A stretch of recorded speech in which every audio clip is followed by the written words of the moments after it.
तमाम तारीफ़ें उस क्रिएटर के लिए जिसने इस यूनिवर्स को एक मकसद के तहत पैदा किया है। रिस्पेक्टेड जनाब जावेद अख्तर साहब, मिस्टर सौरभ द्विवेदी और respected audience, thank you all for being here today. आज की डिबेट में चूंकि हम बात करने वाले हैं डज गॉड एग्जिस्ट के टॉपिक पर, तो एक ऐसा टॉपिक है जिसके मुताल्लिक कोई भी डिसीजन लेने के लिए अलग-अलग स्टैंडर्ड्स हो सकते हैं। लिहाजा डिबेट के शुरू में ये जरूरी है कि हम ये जान लें कि आज के इस टॉपिक में कौन सा स्टैंडर्ड सही होगा और कौन सा गलत होगा। सबसे पहला स्टैंडर्ड जिसे मैं समझता हूं कि हमारे रिस्पेक्टेड जनाब जावेद अख्तर साहब बड़ी तेजी के साथ उसकी तरफ लपकेंगे, वो है साइंस। जबकि साइंस दर हकीकत खुदा के एग्जिस्टेंस को डायरेक्टली साबित करने या उसके एग्जिस्टेंस को डिनाई करने के लिए स्टैंडर्ड नहीं बन सकती। और उसकी वजह क्या है, ये मैं नहीं कह रहा, ये वो लोग कह रहे हैं जो साइंस के एक्सपर्ट्स हैं। नेशनल एकेडमी ऑफ साइंस कहती है Science doesn't have the processes to prove or disprove the existence of God. Why?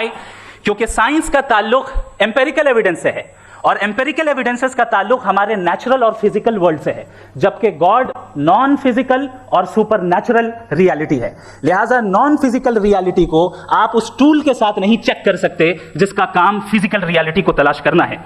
लिहाजा आज इस डिबेट में गॉड की एग्जिस्टेंस को साबित करने या उसे डिनाई करने में साइंटिफिक एविडेंस को एक्सेप्ट नहीं किया जाएगा। दूसरा स्टैंडर्ड हो सकता है रेविलेशन, कि रेविलेशन के जरिए हम यह साबित करें कि गॉड एग्जिस्ट करता है या नहीं। लेकिन यह स्टैंडर्ड भी आज इररेलेवेंट है। क्यों? क्योंकि रेविलेशन मेरे नजदीक सोर्स ऑफ नॉलेज है, वैलिड सोर्स ऑफ नॉलेज है, लेकिन हमारे जावेद अख्तर साहब के नजदीक ये वैलिड सोर्स ऑफ नॉलेज नहीं है। लिहाजा आज की डिबेट में मैं एक भी एविडेंस किसी भी मजहबी स्क्रिप्चर से नहीं दूंगा ताकि जावेद अख्तर साहब के लिए वो अनएक्सेप्टेबल ना हो। तीसरा जो मेयार हो सकता है वो है ऑब्जर्वेशन, कि भाई कोई कहे कि हमें खुदा दिखाओ, अगर है तो दिखाओ, या ये कि खुदा के एग्जिस्टेंस पर एम्पेरिकल एविडेंस दो, तो ये है दर हकीकत गलत टूल का इस्तेमाल करना। ये ऐसा ही है कि जावेद साहब मुझसे ये मुतालबा करें कि मुफ्ती साहब आप मेटल डिटेक्टर के जरिए प्लास्टिक डिटेक्ट करके दिखाएं। अब चूंकि प्लास्टिक डिटेक्ट नहीं हो पा रही है, लिहाजा plastic does not exist. No, you are using the wrong tool. इस टूल से प्लास्टिक को डिटेक्ट नहीं किया जाता। लिहाजा मैं समझता हूं कि गॉड के एग्जिस्टेंस पर एम्पेरिकल एविडेंस का मुतालबा करना एक बचकाना मुतालबा है, और हमारे रिस्पेक्टेड जनाब जावेद अख्तर साहब इस स्टेज से अब बहुत आगे निकल चुके हैं। अब बचता है एक ही स्टैंडर्ड, और वो स्टैंडर्ड है अक्ल, लॉजिक, रीजनिंग। और यही वो स्टैंडर्ड है जिसके तहत गॉड की एग्जिस्टेंस को साबित किया जाएगा या गॉड की एग्जिस्टेंस को डिनाई किया जाएगा। लेकिन चूंकि ये बहुत इंपॉर्टेंट और सेंसिटिव टॉपिक है, इसलिए लॉजिकल आर्ग्यूमेंट भी ऐसा होना चाहिए जो डेफिनेटिव हो, इनडेफिनेटिव ना हो, जो 2 और 2 4 की तरह बिल्कुल वाजे हो, जिसे लॉजिकली रिजेक्ट करना पॉसिबल नहीं हो। फॉर एग्जाम्पल हम कहें हमारे रिस्पेक्टेड मिस्टर सौरभ साहब ये एक इंसान है और तमाम इंसान कॉन्शियस बीइंग है, लिहाजा नतीजा क्या निकला, हमारे सौरभ साहब भी कॉन्शियस बीइंग है। क्या ये इनडेफिनेट आर्ग्यूमेंट है या डेफिनेट आर्ग्यूमेंट है? ये डेफिनेट आर्ग्यूमेंट है। ये 2 और 2 की तरह वाजे है, इसमें किसी तरह जो है लॉजिकली इसको रिजेक्ट नहीं किया जा सकता। तो अगर आज हमारे जावेद अख्तर साहब ऐसी कोई अकली दलील और लॉजिकल एविडेंस दें खुदा के ना होने पर जो डेफिनेट भी हो, तो मैं ये ऐलान करता हूं कि यकीनन मैं उस एविडेंस को कबूल करूंगा और उस पर गौर करूंगा। लेकिन साथ में यह भी ऐलान कर देता हूं प्रेडिक्शन के तौर पर कि ऐसा कोई डेफिनेट आर्ग्यूमेंट कोई नहीं पेश कर सकता। दलील हम देंगे और डेफिनेटिव दलील देंगे, लॉजिकल दलील देंगे, ऐसी दलील देंगे जो एंटायर एथियस्टिक वर्ल्ड उसे रिफ्यूट नहीं कर सकती।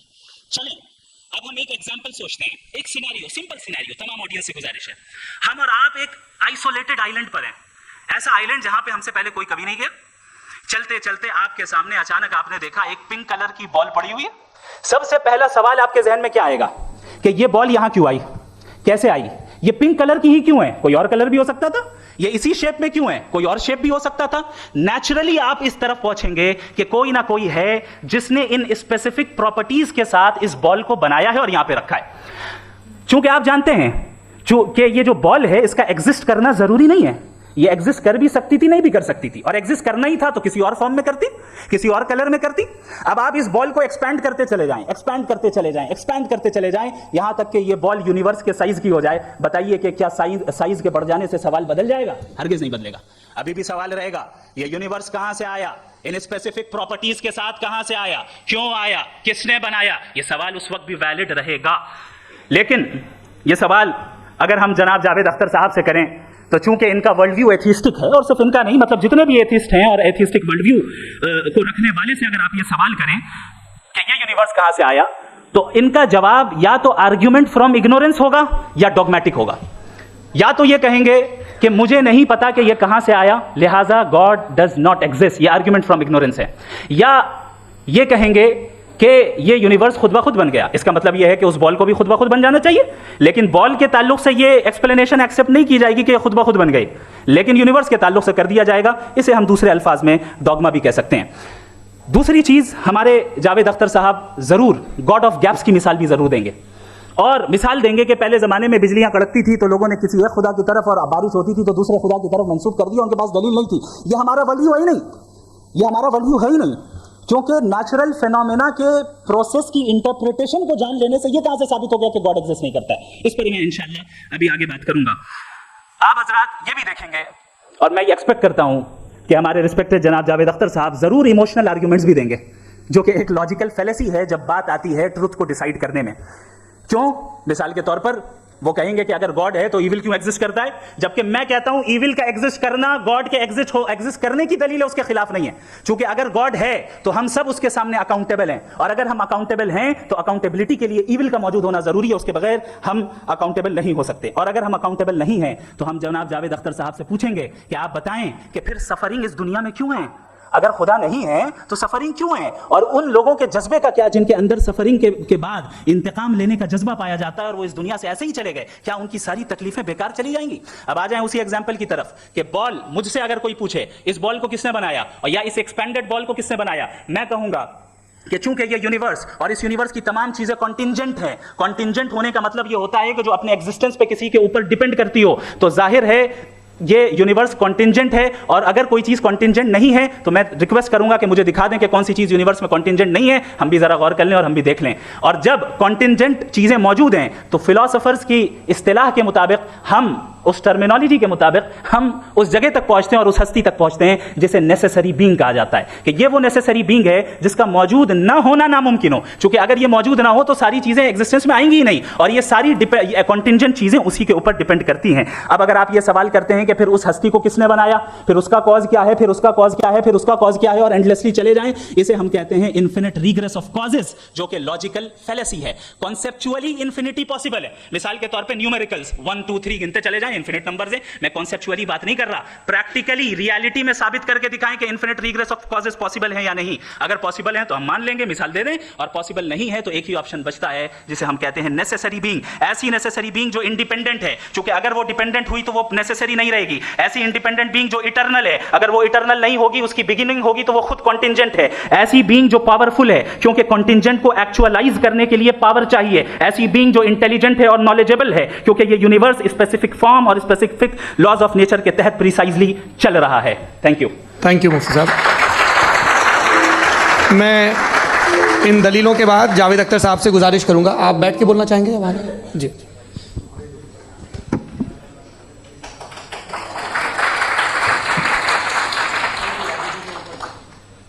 पहले तो मैं मुफ्ती साहब को एक अच्छी खबर देना चाहूँगा कि मेरी नॉलेज साइंस के बारे में बड़ी मामूली है, तो आप फिक्र ना करें उसकी, लेकिन कुछ कॉमन सेंस है मुझ में। देखिए, ये खुदा का तस्वुर कोई नया तस्वुर नहीं है, ये सदियों से रहा है। ये कुछ रिलीजन 3000 साल पुराने होंगे, 4000 साल पुराने होंगे, लेकिन इंसान कोई 10,000 12,000 साल से एग्जिस्ट करता है होमो सेपियन की शक्ल में, और हमेशा कुछ ना कुछ मज़हब रहे। ये मज़हब जाहिलों के नहीं थे, ये मज़हब एक ऐसी ग्रीक सोसाइटी के थे जहाँ बड़े बड़े फिलोसफर्स पैदा हुए। ये मज़हब इजिप्शियंस के थे जिन्होंने पिरामिड्स बनाए थे। ये रोमन्स के थे कि जिनका आर्किटेक्चर और सेनेट यानी पहली बुनियाद डेमोक्रेसी की, लिमिटेड थी मगर डेमोक्रेसी थी, ये उन लोगों ने किए थे। तो इनका जो जुपिटर था, रा था, ज़्यूस था, उन्हें उस पर इतना ही एतमाद था जितना आज किसी मजहबी आदमी को अपने खुदा पे होगा। क्रिश्चियनिटी आने से पहले यूरोप में एक मज़हब था जर्मेनिक रिलीजन। उसका एक खुदा था, उसकी एक बीवी थी, उसके 2 बेटे थे, एक बेटी थी। फिर जर्मनी में जब यूरोप में क्रिश्चियनिटी आई तो वो खुदा, उसकी बीवी और पूरे ख़ानदान चला गया। तो हमने, अगर हम हिस्ट्री देखें तो खुदा जो है वो ज़्यादातर फ़ानी है, वो हमेशा रहे नहीं। और वो जो लोग इन्हें मानते थे उनको आप कहें वो तो जाहिल थे, उन्हें तो कुछ पता ही नहीं था। ऐसा नहीं है, वो अपने वक्त में बड़े काबिल लोग थे और अपने वक्त में उन्होंने बड़े बड़े काम किए हैं, फिलोसफर थे, साइंटिस्ट थे। लेकिन उनका मजहब कहाँ गया, उनके खुदा कहाँ गए? आज जो खुदा हैं दुनिया में लोग उन्हें मानते हैं। आपको क्या मालूम कि कितने वर्षों के बाद क्या होने वाला है? हम यूरोप में देखते हैं तो चर्च खाली है। तो वक्त के साथ चीज़ें बदलती हैं। जहाँ तक इसका ताल्लुक है मजहबों का, हर मजहब से एक चीज़ होता है,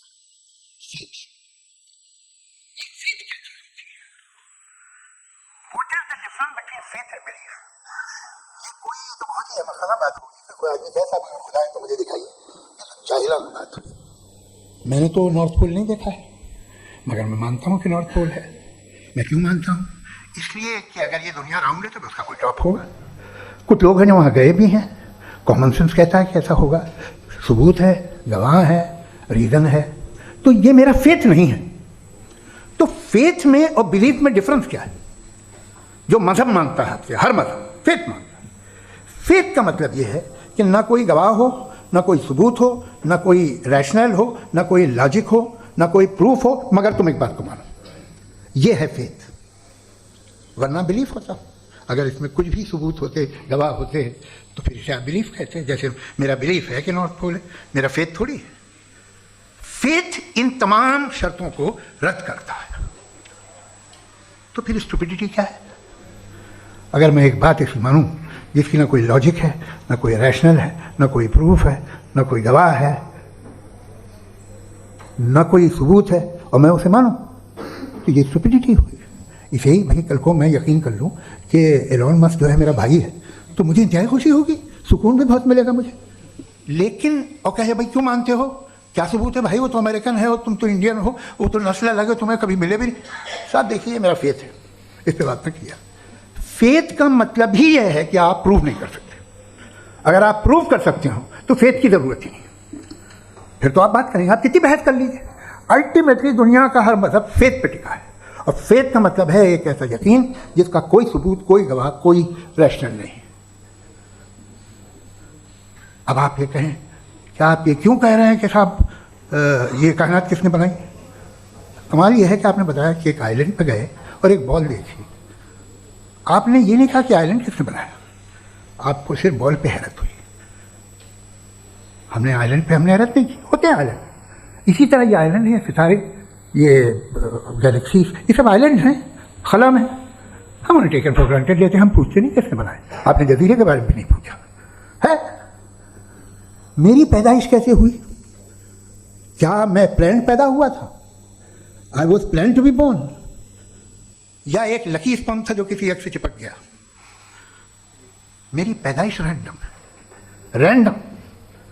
और इंसाफ जिसे आप कहते हैं, इंसाफ का तो नेचर से कोई वास्ता ही नहीं है। जो आप कहते हैं कि एक दिन इंसाफ मिलेगा, इंसाफ is a human concept, nature में कोई इंसाफ नहीं। अगर शेर हिरन को खा जाता है तो उसे कोई सजा नहीं मिलती। अगर एक आंधी आती है और हरे भरे पेड़ों को उखाड़ के फेंक देती है तो आंधियों की जेल नहीं होती है। नेचर में इंसाफ नहीं, इसलिए मुझे नेचर को इंसाफ की जरूरत भी नहीं। नेचर तमाम एक है। अब हम कहें कि साहब ये देखिए जो मैंने खाना खाया था, ये मेरी आँख तो नहीं यूँ कर दिया उसे, तो इसे सजा मिलनी नहीं, तो सिस्टम है, ऐसे ही चल रहा है। नेचर बगैर इंसाफ के, इंसाफ इज अ ह्यूमन कॉन्सेप्ट। तो जो आपसे कहता है कि मैं तुम्हें इंसाफ दूंगा, वो इंसानी जहन की पैदावार है। ये नेचुरल है ही नहीं, ये आसमानी है ही नहीं। नेचर का तसव्वुर, इंसाफ का तसव्वुर। भाई आप साथ मिलते हैं, अब आप लेफ्ट हैंड ड्राइव करते हैं, ये क्या है? तमाम सच, तमाम नेकी, तमाम शराफत लेफ्ट हैंड ड्राइव है। वरना क्या होगा, या तो आप क्रॉस कर देंगे, आपका एक्सीडेंट हो जाएगा, या किसी को मार देंगे, या ट्रैफिक जैम हो जाएगा।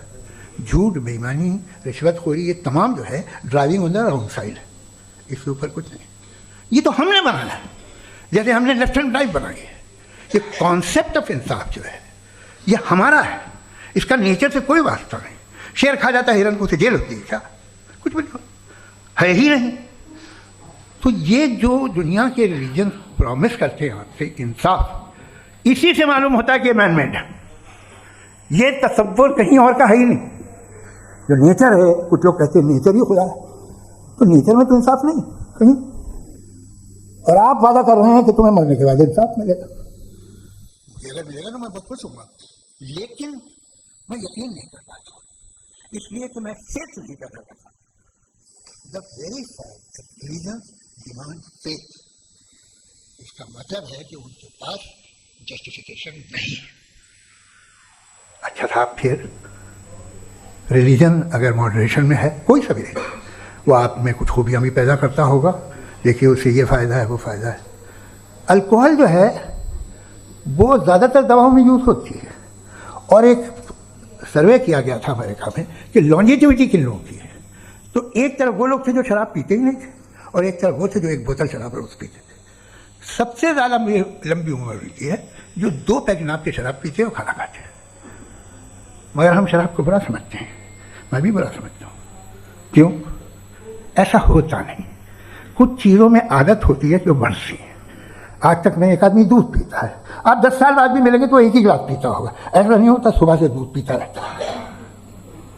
मिल्कोहलिक मैंने नहीं देखे, अल्कोहलिक होते हैं। ये टेंडेंसी है मजहब की कि वो बढ़ता है, जैसे कैंसर बढ़ता है, जैसे शराब बढ़ती है। कुछ लोग होंगे जो उसे सही तरह से यूज़ करते हैं। मुझे यकीन है कि हमारे मुफ्ती साहब भी उनमें से एक हैं, बहुत खुशी हुई मुझे इनसे मिलकर। लेकिन कितने लोग हैं कि आज आप देखते हैं दुनिया में जो तबाहियाँ हैं, इनमें कितना हाथ है उन लोगों का जो बिलीवर कहते था मजहब ये नहीं कहता, ना कहता होगा, मगर जब ये मजहब पीते हैं तो ऐसे बिहेव करते हैं।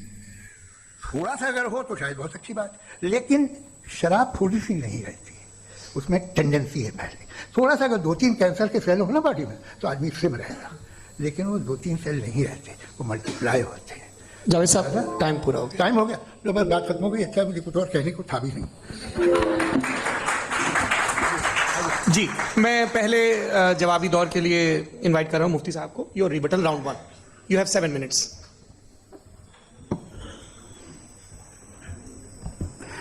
Thank you very much Javed साहब, आपकी बात को सुनकर बड़े महजूज हुए हम लोग। महजूज, do you understand? We enjoyed. Okay, अब थोड़ा सा लॉजिकली उसको हम लोग दरअसल हम लोगों ने कल गुजारिश की थी मुफ्ती साहब से भी, जावेद साहब से भी, कि हिंदुस्तानी ज़बान आम फहम सबको समझ में आ जाए, और जहाँ कहीं आप मुश्किल शब्द इस्तेमाल करें वहाँ बताते भी चलें। Thank you. तो सबसे पहले हमारे रिस्पेक्टेड जावेद साहब ने हवाला दिया कि खुदा फानी है।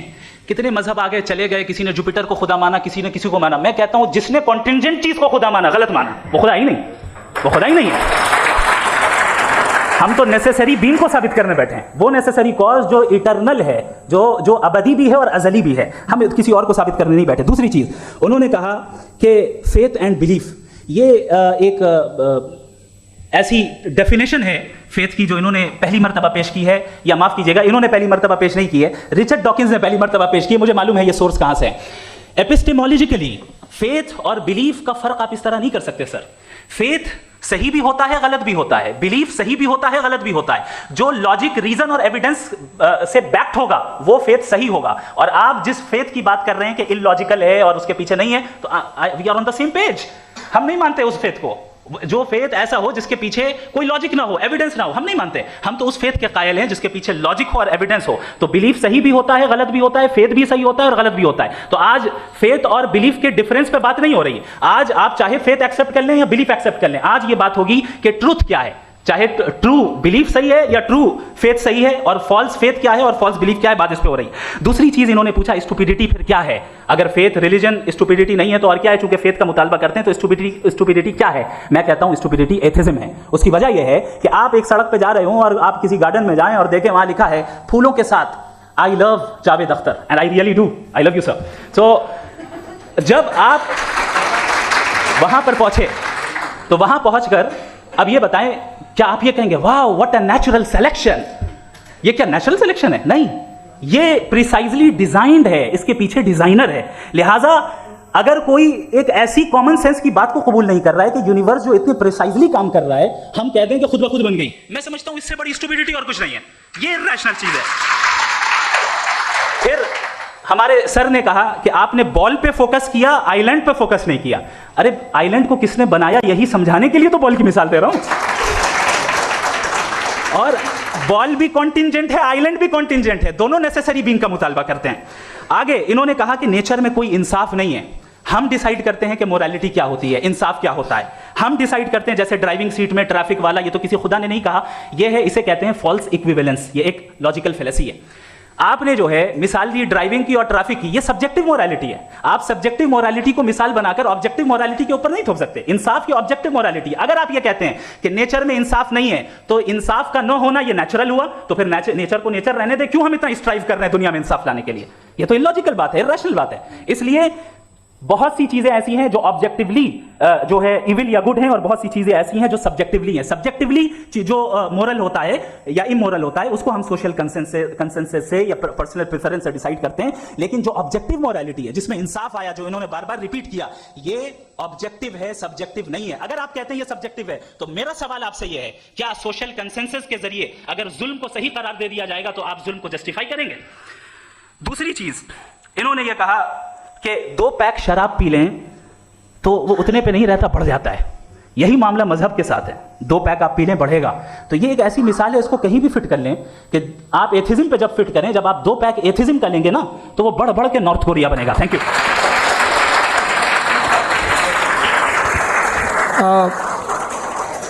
फर्स्ट राउंड के रिबटल के लिए मैं जावेद साहब को इनवाइट कर रहा हूं। आपके पास 7 मिनट का वक्त है, रीसेट कर दीजिएगा प्लीज। मुझे इस बात की खुशी है कि मुफ्ती साहब ने भी मान लिया कि नेचर में कोई इंसाफ नहीं है। तो कोई भी चीज़ जो इंसान ने नहीं बनाई है उसमें इंसाफ नहीं होता है। एक बात मैं आपसे अर्ज करूँ, जरा पता लगा लीजिएगा, ये जो आप बाग में जाते हैं बेहद खूबसूरत फूल देखते हैं ना, इनमें से कोई नेचुरल नहीं है। ये सारे फूल क्रॉस करके बनाए गए हैं। जो जंगल में फूल होते हैं नहायत मामूली होते हैं, ये फूल इंसानों ने बनाए हैं। जो आप बाग में देख के वाह वाह कहते हैं, ये इंसानों के बनाए हुए हैं। डिफरेंट फूलों को क्रॉस करके, डेवलप करके, फिर क्रॉस करके इस तरह से बनाए गए। नेचुरल फ्लावर नहीं, किसी जंगल वीरान में जाके आप गुलाब के फूल नहीं देखेंगे। ये सब बनाए हुए इंसान ने, बहुत से काम इंसान ने किए। बाकी है कि आपने मेरी एक बात का जवाब नहीं दिया, जिससे मुझे शिकायत है कि फेथ क्या है और आप फेथ मांगते क्यों हैं मुझसे? आप तो लॉजिकल हैं, आपके पास तो सारे रैशनल्स हैं, आपके पास सारे सबूत हैं, तो आपको फेथ की डिमांड क्यों करते हैं कि भाई तुम सरेंडर कर दो और सवाल मत करो? कोई मजहब सारे सवाल करने की इजाज़त नहीं देता है और मना करता है कि ज़्यादा सवाल ना करो, बहक जाओगे तुम। आप क्यों रोकते हैं? हकीकत यह है कि इंसानी तारीख क्या है। इंसानी तारीख यह है कि दुनिया में 2 तरह के लोग हुए हैं। एक वो जिन्होंने अपनी लाइल्मी की परस्तिश की है, दूसरे वो जिन्होंने अपनी इग्नोरेंस या लाइल्मी से झगड़ा किया है और मालूम किया है कि क्या है। ये जो आप कह रहे हैं, आज आप हैरान हैं कि भाई ये यूनिवर्स कैसे बनी। लोग हैरान थे कि सूरज डूबता है तो इधर से कैसे निकलता है। और आप एक कदम जाके हमेशा का मानने को तैयार है, एक कदम पीछे ही मान जाइए। भाई आप इसके बाद जाते हो, कहते सवाल ना करना कि ये कहाँ से आया, ये पावर तो हमेशा से हमेशा है। तो आप यूनिवर्स के बारे में मानने में क्या तकलीफ है? एक कदम पहले रुक जाइए, ये हमेशा से थी या नहीं थी हमें मालूम नहीं है। और ये कहना कि हमें मालूम नहीं है, कमाल ये है कि दुनिया के सारे मजहब सब जानते हैं ये दुनिया कैसे बनी थी, कैसे मिटेगी, मरने के बाद क्या होगा, इनको सब इल्म है। इनको किसी को डायनासोर होते थे पहले ये नहीं पता था, किसी को नहीं पता। किसी भी दुनिया की मजहबी किताब में डायनासोर का जिक्र नहीं है। लेकिन बाकी सब बातें, how to make universe in 4 easy lessons and बाकी सब पता है। जिसको सब पता है वो गड़बड़ है। हम में ये इंकिसार, ये ह्यूमिलिटी होनी चाहिए कि हम ये कहें कि हमें ये बहुत सारी बातें नहीं मालूम, लेकिन हम उनकी परस्तिश ना करें, अपनी लाइल्मी को की परस्तिश ना करें, हम उसे पता लगाने की कोशिश करें। जिस दुनिया में आप बैठे हैं सर, ये हॉल जो है, ये इलेक्ट्रिसिटी जो है, ये माइक जो है, जिस हवाई जहाज से आप आए थे, वो जिस कार से आप यहाँ आए हैं, ये सब उन लोगों की बनाई हुई है जिन्होंने सवाल किए थे।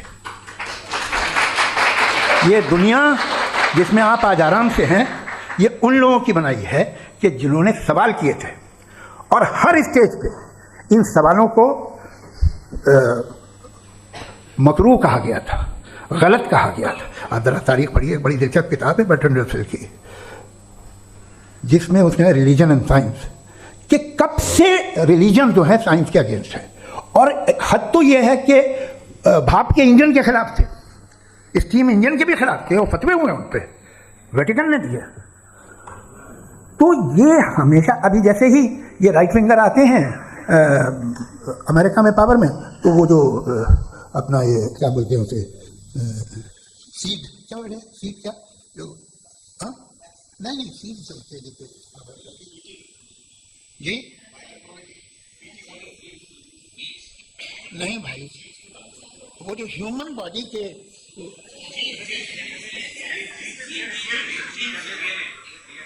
उस पर रिसर्च बंद हो जाती है, रिपब्लिकन नहीं करने देते। अरे भाई इतना डर क्या है तुम्हें?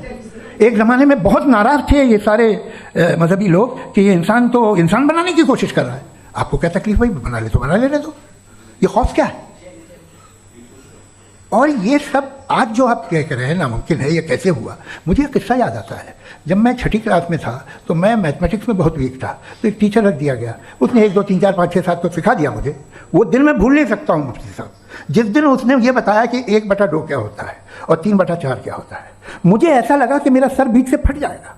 ये आदमी कह रहा है कि दीवार के अंदर जाओ वॉक करते हुए। आज हंसता हूँ मैं इस बात पे। तो आज जो बातें आपके जहन से बिल्कुल परे हैं और आप हैरान होते उन्हें देख के, एक वक्त आएगा कि मामूली लगेंगे।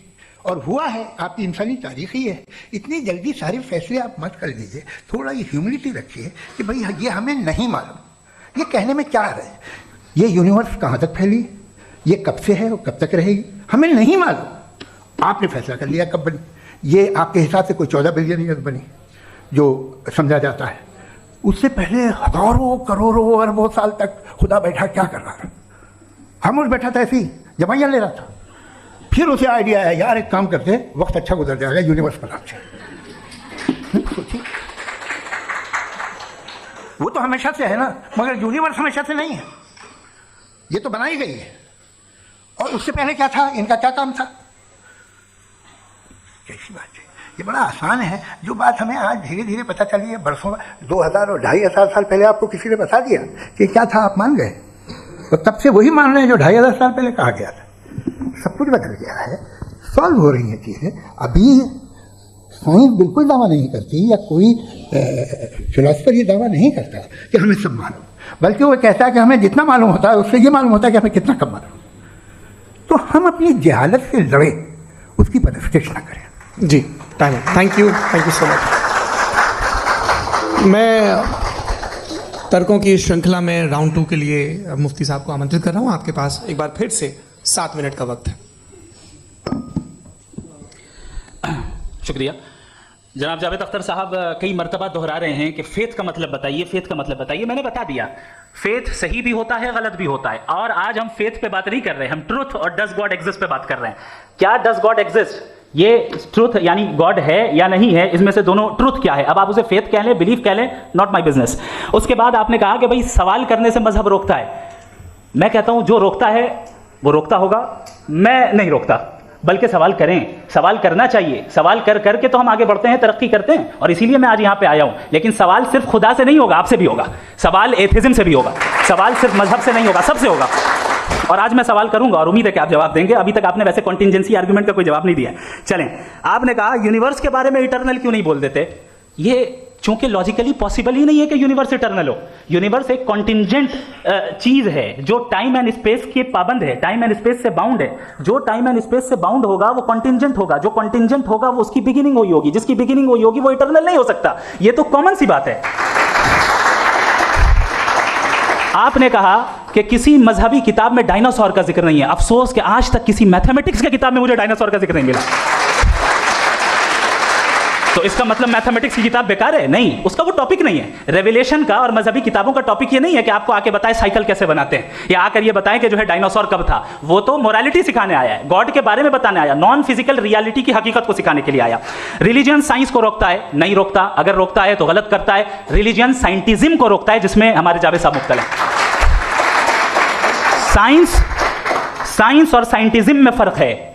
साइंटिज्म यह है कि आप समझें कि साइंस और साइंटिफिक मेथोडोलॉजी ये नॉलेज को हासिल करने का वाहिद सोर्स ऑफ नॉलेज है। यह है साइंटिज्म। हम इसे रिजेक्ट करते हैं। हम साइंस को तो तरक्की करते हैं, भाई आप हमारी पूरी तारीख कर लें, पढ़ लें तो आपको पता चल जाएगा। बहरहाल ये अलग टॉपिक है। उसके बाद इन्होंने एक लफ्ज कहा, वेटिकन ने फतवा दिया। वेटिकन का फतवे से कोई ताल्लुक नहीं है, दोनों कॉन्ट्राडिक्टरी अल्फाज हैं। उसके बाद उन्होंने कहा कि भाई हमें नहीं मालूम। अगर नहीं मालूम तो क्लियरली कह देना कि नहीं मालूम है, इसमें क्या हर्ज है। तो वही तो मैं कह रहा हूं ना कि आप कह दें कि नहीं मालूम, लेकिन क्लेम क्यों कर रहे हैं कि गॉड एग्जिस्ट नहीं कर रहा है। आप कह दें नहीं मालूम है, हो सकता है हो सकता ना हो, लेकिन आप क्लेम कर रहे हैं। द मोमेंट यू से God does not exist. This is a claim. And now the burden of proof is upon you too. जैसे हमारे ऊपर है। और क्यों है मैं बताता हूं, क्यों है ये भी मैं बताता हूं। फिलोसॉफिकली जो क्लेम होता है ना, सिर्फ ये नहीं होता कि इंसान कहे पॉजिटिव क्लेम करे और नेगेटिव क्लेम करे तो बर्डन ऑफ प्रूफ नहीं है। आप मिसाल के तौर पे मैं कहूं कि फुला उस कमरे में कोई नहीं है, मैंने एक नॉलेज का क्लेम किया है। उस कमरे में कोई नहीं है, मैंने एक नॉलेज का क्लेम किया। या तो मैं कहूं मुझे नहीं पता, हो भी सकता है, नहीं भी हो सकता है, this is not a claim. लेकिन जब मैं कह रहा हूं कि वहां कोई नहीं है या मैं कह रहा हूं वहां कोई है, दोनों क्लेम है और दोनों के ऊपर बर्डन ऑफ प्रूफ है। हमारे ऊपर भी बर्डन ऑफ प्रूफ है। मैंने कंटिजेंसी आर्ग्यूमेंट दिया, इसे तोड़कर दिखाइए। आखिरी चीज, इन्होंने कहा कि खुदा दुनिया बनाने से पहले 150 साल पहले या करोड़ों साल पहले क्या कर रहा था। अरे हजरत, चलें बहरहाल मैं जवाब दे देता हूं, आप हमारे रिस्पेक्टेड पर्सनैलिटी हैं, अगर आप नहीं होते तो मैं ऐसे एंटरटेन ही नहीं करता। टाइम, ये 100 साल पहले या 100 साल बाद, पहले बाद में अभी, ये वो अल्फाज हैं जिनका ताल्लुक टाइम से है। टाइम शुरू ही हुआ है यूनिवर्स की बिगिनिंग के बाद, तो उसके पहले खुदा क्या कर रहा था, सवाल इलॉजिकल है, ये फेलेसी है। यानी आप ये कह रहे हैं कि यूनिवर्स के बनने से पहले खुदा क्या कर रहा था, टाइम के बनने से पहले, पहले का ताल्लुक टाइम से, टाइम उस वक्त था ही नहीं, तो ये सवाल ही इनवैलिड है खुदा के ताल्लुक से। दूसरी चीज, आर्ग्यूमेंट ऑफ कंटिजेंसी जो मैंने आपके सामने पेश की है, आपने बार बार ये प्रूफ किया और ये कह रहे हैं कि गॉड ऑफ गैप्स। देखिए पहले नहीं मालूम था, साइंस ने कर दिया। सिंपल की मिसाल से मैं समझा देता हूं। जिस गैप्स की आप बात कर रहे हैं ना, साइंस उन गैप्स को जिन चीज के जरिए भी प्रूव करेगा वो कॉन्टिजेंट ही होगा, अब चाहे वो फोर्स हो, मैटर हो या एनर्जी हो।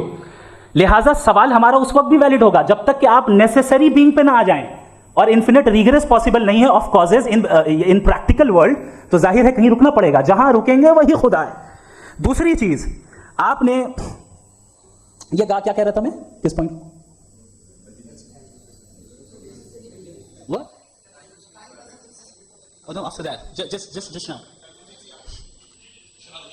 हाँ, जहां रुकेंगे वही खुदा है। बहरहाल तो टाइम का जिक्र हो गया, गॉड ऑफ गैप, सॉरी, या इसकी एक मिसाल आप ले लें। एक कार है, एक साहब ने देखा कि भाई कार जो है उसके व्हील्स कितने अच्छे लगे हुए हैं सही जगह पे, स्टीयरिंग जो है कितने अच्छे जगह पे लगी हुई, और सीट्स कितने वेल डिजाइंड है, कितनी प्रिसाइजली ये कार काम कर रही है। तो जरूर कोई ना कोई इसे क्रिएट किया है, किसी ने क्रिएट किया है। अब जावेद साहब आए और कह रहे जनाब बोनेट खोलिए, इसमें इंजन है, इंजन इस कार को चला रहा है, hence prove no one has created the car. This is illogical, this is irrational. आपने इंजन के जरिए उस गैप को तो साबित किया, लेकिन क्या उससे कार की जो क्रिएशन है और उसका जो क्रिएटर है ये इम्पॉसिबल हो जाए, ऐसा पॉसिबल है? उसका सवाल खत्म हो जाए, ऐसा पॉसिबल है? नहीं। आपने गैप्स को फिल करके, कॉन्टिंजेंट चीजों से गैप्स को फिल करके हमारे ऑब्जर्वेशन को और ब्रॉड कर दिया। अब हमें और पता चल गया कि ये जो कार है इसका सिस्टम कितना ज्यादा कॉम्प्लेक्स है। पहले कम समझते थे, अब कॉम्प्लेक्सिटी और ज्यादा वाजे हो गई। अब हमें समझ में आ रहा है कि हमारी सर्टेनिटी और बढ़ गई कि जरूर इस कार को किसी ना किसी ने बनाया। यही मामला यूनिवर्स का है। साइंस हमेशा फिजिकल वर्ल्ड की चीजों को ही फिल करती जाएगी और फिजिकल चीजों से ही करती जाएगी, चूंकि एम्पेरिकल एविडेंस का ताल्लुक फिजिकल वर्ल्ड से है। आप साइंस के जरिए मेटाफिजिकल रियलिटी को कभी साबित नहीं कर सकते। ये रॉन्ग टूल का इस्तेमाल करना है। ये वही काम है कि आप मेटल डिटेक्टर से प्लास्टिक डिटेक्टर करने चलें, जो कि जाहिर है सही नहीं है। थैंक यू जी। ये आर्ग्यूमेंट का राउंड 2 है। हाँ। 7 मिनट। पहले तो मैं आपसे अर्ज करूं कि आपने कहा कि जब कायनात ही नहीं थी तो वक्त भी नहीं था, कुछ भी नहीं था। कैसे नहीं था? खुदा था, एक एग्जिस्टेंस तो था ना खुदा का, कि जब खुदा था तो वक्त भी होगा। ऐसा नहीं कि कुछ भी नहीं था, खुदा था। अच्छा, बाकी एक आपने कहा साहब आप साबित कीजिए, आपके पास भी लॉजिक है, मेरे पास भी लॉजिक है। था मेरा जिम्मेदारी नहीं है साबित करना कि खुदा है। बर्टन रसल ने बड़ी अच्छी बात कही। बर्टन रसल ने बड़ी अच्छी बात कही। मैं आपसे अगर ये दावा करूं कि एक चाय की केतली मरीख के चारों तरफ घूम रही है, मार्स के चारों तरफ, तो यह आपका काम नहीं है कि आप साबित करें कि कोई चाय की केतली नहीं है। ये मेरा काम है, मैंने दावा किया है। ये दावा तो मजहबी लोग करते हैं कि खुदा है। मैं क्यों साबित करूं कि नहीं है? जब तक आप मुझे कन्विंस नहीं कर देंगे मैं नहीं मानूंगा। आपकी जिम्मेदारी है, मेरी जिम्मेदारी नहीं है। दोयम ये कि ये जो आप कह रहे हैं, जो गैप्स हैं, ये गैप जब जब किसी मजहब को चैलेंज करते हैं, जब ऐसा कोई बात आती है तो हंगामा हो जाता है कि जब वो चैलेंज करें किसी फेथ को। ये तमाम साइंस जो है इसे मुख्तलिफ जगहों पे मुख्तलिफ वक्तों में मजहब ने रोकने की कोशिश की है। ये किताब है religion and science, Burton Russell की, पढ़िएगा, अच्छी लगेगी आपको। तारीख ही है साइंस, मजहब की साइंस से उसका यही रिश्ता है। अच्छा, अब ये हम सोचें कि बहरहाल ये वजूद जो है मजहब और ये बिलीव इन गॉड इंसान को बेहतर बना देता है, तो एक काम कीजिए, हिंदुस्तान वर्ल्ड का नक्शा लीजिए और मार्क कीजिए कि रिलीजन कहाँ कहाँ ज़्यादा है, कहाँ कहाँ, चाहे वो लैटिन अमेरिका हो या मिडल ईस्ट हो या फार ईस्ट हो या हिंदुस्तान के वो इलाके जहाँ मजहबियत ज़्यादा है। रख दीजिए नक्शा अलग। अब दूसरा नक्शा कि कहाँ कहाँ नाइंसाफ़ी, रिप्रेशन, औरतों के हुकूक की पाबंदी, जुल्म, डिक्टेटरशिप कहाँ है, नक्शा एक ही होगा। तो आप मुझे बताएं कि जो इसका तरकीब इस्तेमाल क्या है, खुदा का तरकीब इस्तेमाल तो बताइए। आप छोटी सी दवा सड़क पे देखते हैं, उसकी भी तरकीब इस्तेमाल बताते हैं। इसके इस्तेमाल से तो फायदा नहीं हुआ किसी को। जो सारे के सारे खराब मुल्क है, खराब समाज है, वो सारे खुदा के दम पे करते हैं। वो गलत करते हैं, सही करते हैं, मुझे क्या लेना देना उससे। इस्तेमाल से मालूम होता ना।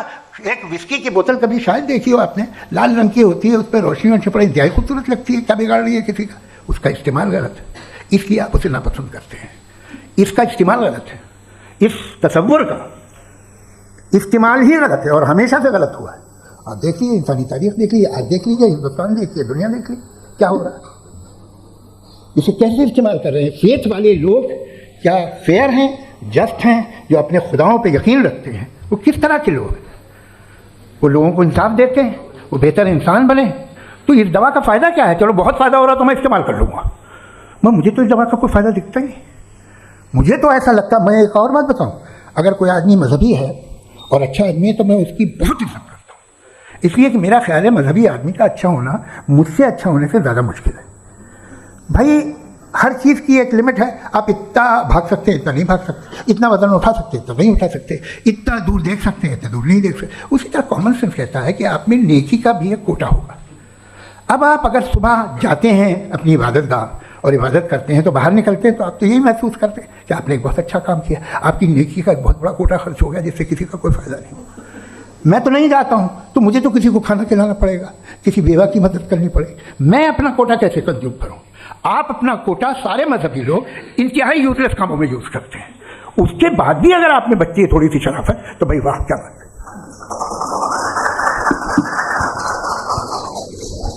एक तो मुझे ये बात बहुत अच्छी लग रही है कि दोनों ही विद्वान समय को मानते हैं और बहुत समय से अपनी दलीलें और बाज़ दफ़ा समय से पहले अपनी तकरीरें पूरी करके अपनी अपनी कुर्सी पर बैठ रहे हैं। ये इस आर्गुमेंट का राउंड 2 पूरा हुआ, अब रिबटल का राउंड 2 है और उसके बाद क्रॉस एग्जामिनेशन होगा। नहीं, आपका आर्गुमेंट हो गया सर। हमारे यहाँ स्कूल के सिलेबस में पंच परमेश्वर कहानी पढ़ाई जाती है प्रेमचंद जी की लिखी हुई। आप निश्चिंत रहिए, आपके कोई राउंड में मिस नहीं होने दूंगा। रिबटल का राउंड 2 मुफ्ती शमाइल नदवी साहब। असल में जो हकीकी प्रॉब्लम है, असल प्रॉब्लम है वो ये है कि जावेद साहब के पास कॉन्सेप्ट ऑफ गॉड क्लियर नहीं है। इन्होंने कहा कि कायनात से पहले खुदा तो था, तब भी तो टाइम होगा। ये टाइम कायनात का हिस्सा है। हम खुदा, उस खुदा को मानते हैं नेसेसरी बीइंग का टाइमलेस होना जरूरी है, चूंकि वो टाइम का क्रिएटर है। जब उसने टाइम को क्रिएट किया तो वो खुद टाइम पे कैसे होगा? उसने जब स्पेस को क्रिएट किया तो खुद स्पेस में कैसे होगा? अगर वो टाइम एंड स्पेस को पहले से ही उसका पाबंद है तो फिर किस चीज को उसने क्रिएट किया? लिहाजा ये सवाल गलत है कि खुदा था तो टाइम होगा, बिल्कुल नहीं। टाइम के पाबंद हम हैं, खुदा नहीं है। हम फिजिकल वर्ल्ड से ताल्लुक रखते हैं, वो मेटाफिजिकल रियलिटी है। दूसरी चीज इन्होंने मिसाल दी कि चाय की केतली हवा में घूम रही होगी, और पता नहीं शायद वो बर्टन रसेल का उन्होंने हवाला दिया। बहरहाल यही प्रॉब्लम है। प्रॉब्लम यही है कि हम चीज़ों के दरमियान डिफरेंशिएट नहीं कर पाते हैं। ये जो आपने मिसाल दी ये इमेजिनेशन है, और मैं जो साबित कर रहा हूं वो लॉजिकल नेसेसिटी है। आप इमेजिन करने आए तो कुछ भी करें, जुपिटर में पिंक एलिफेंट होगा, यूनिकॉर्न होगा, करें, उससे कायनात पे क्या फर्क पड़ता है? उससे आप लॉजिकल नेसेसिटी साबित नहीं कर सकते। मैं तो उस प्राइम कॉज की बात कर रहा हूं, उस नेसेसरी बीइंग की बात कर रहा हूं जिसके बगैर इस कायनात का एग्जिस्टेंस मुमकिन नहीं है। दूसरी चीज, मजहब को साइंस चैलेंज करती है वगैरह वगैरह, ये हमारा टॉपिक ही नहीं है। मैं इस पर बात करूंगा तो फिर मेरा वक्त चला जाएगा। मजहब के ऊपर चूंकि हमारी डिस्कशन नहीं है, साइंस को मजहब और बिलखुसूस मैं और हमारा वर्ल्ड व्यू कम अज कम साइंस को पीछे नहीं करता है, साइंटिज्म की मजम्मत करता है। इसकी वजाहत मैंने पहले कर दी। दूसरी चीज इन्होंने कहा वर्ल्ड का नक्शा लीजिए, वर्ल्ड मैप लीजिए। दो अलग अलग जगह की। हजरत, मैंने ये होमवर्क किया था और मैंने मिडिल ईस्ट का एक नक्शा लिया और यूरोप का एक नक्शा लिया। ये मजहबी इलाका और ये लिबरल और एथीस्ट इलाका। मुझे पता चला कि सबसे ज्यादा रेप केसेस जो है वहां पर है। मुझे ये पता चला यूएन की रिपोर्ट के मुताबिक, मैं अपने घर से लेके आया कि जो वर्किंग वुमेन है यूरोपियन कंट्रीज में, उसमें 81% वुमेन सेक्सुअल हैरेसमेंट का वर्क में, ये मिडिल ईस्ट में नहीं हो रहा है। वो मजहबी लोग हैं इसलिए नहीं हो रहा है। दूसरी चीज आपने ये कहा कि मजहबी आदमी का अच्छा होना हमारे अच्छे होने से बहुत मुश्किल है, बहुत मुश्किल है। तो इसका मतलब यह है कि गॉड के अलावा आपके पास अच्छे और बुरे का कोई स्टैंडर्ड है। मैं चाहूंगा कि कन्वर्सेशनल स्टाइल वाले डिस्कशन और सेगमेंट पे इसी पे बात कर लेते हैं। Thank you very much.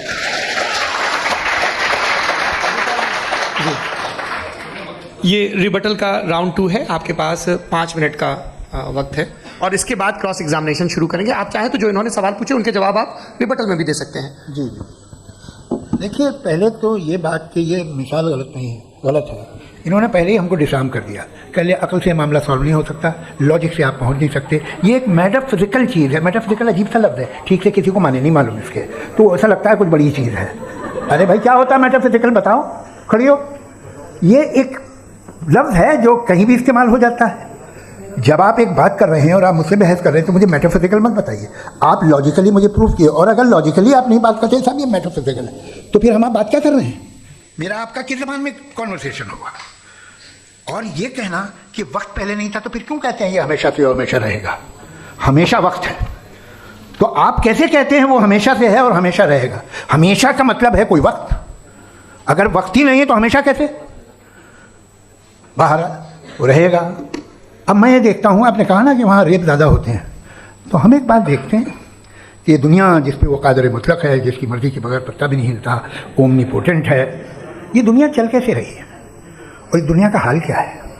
45,000 बच्चे जो 10 साल की उम्र से कम थे वो गाज़ा में मरे। भूख से काला हांडी में बच्चे मरते हैं और डिप्थीरिया से मरते हैं। डिप्थीरिया अजीब मर्ज है, गले में जाली बनना शुरू होती है, बच्चा नीला हो जाता है, गरीब का बच्चा, इसलिए कि उपास इलाज में। ये कादर मुतलक है जो जाहिर कर दे, इससे आप दुआएं मांगते हैं हमारी ये काम कर दे वो कर दे, तो इसका मतलब डे टू डे लाइफ में वो इंटरफेयर करता है और ये देख रहा है वो। अगर वो वाकई भी है फॉर डिस्कशन सेक, तो मैं जब दुनिया देखता हूँ तो मेरे दिल में उसके लिए कोई इज्जत नहीं पैदा होती। ये क्या कर रहे हो तुम पूरे ऑल पावरफुल हो, ओमनीपोटेंट हो, ओमनी प्रेजेंट हो। तुम तो वहाँ गाज़ा में रहे होगे ना, तुम हर जगह हो। तुम देख रहे थे कि बच्चे की कैसे धज्जियाँ उड़ गई, तुम देख रहे थे और तुम चाहते हो मैं तुम्हारी परस्तिश करूँगा, तुम हो भी।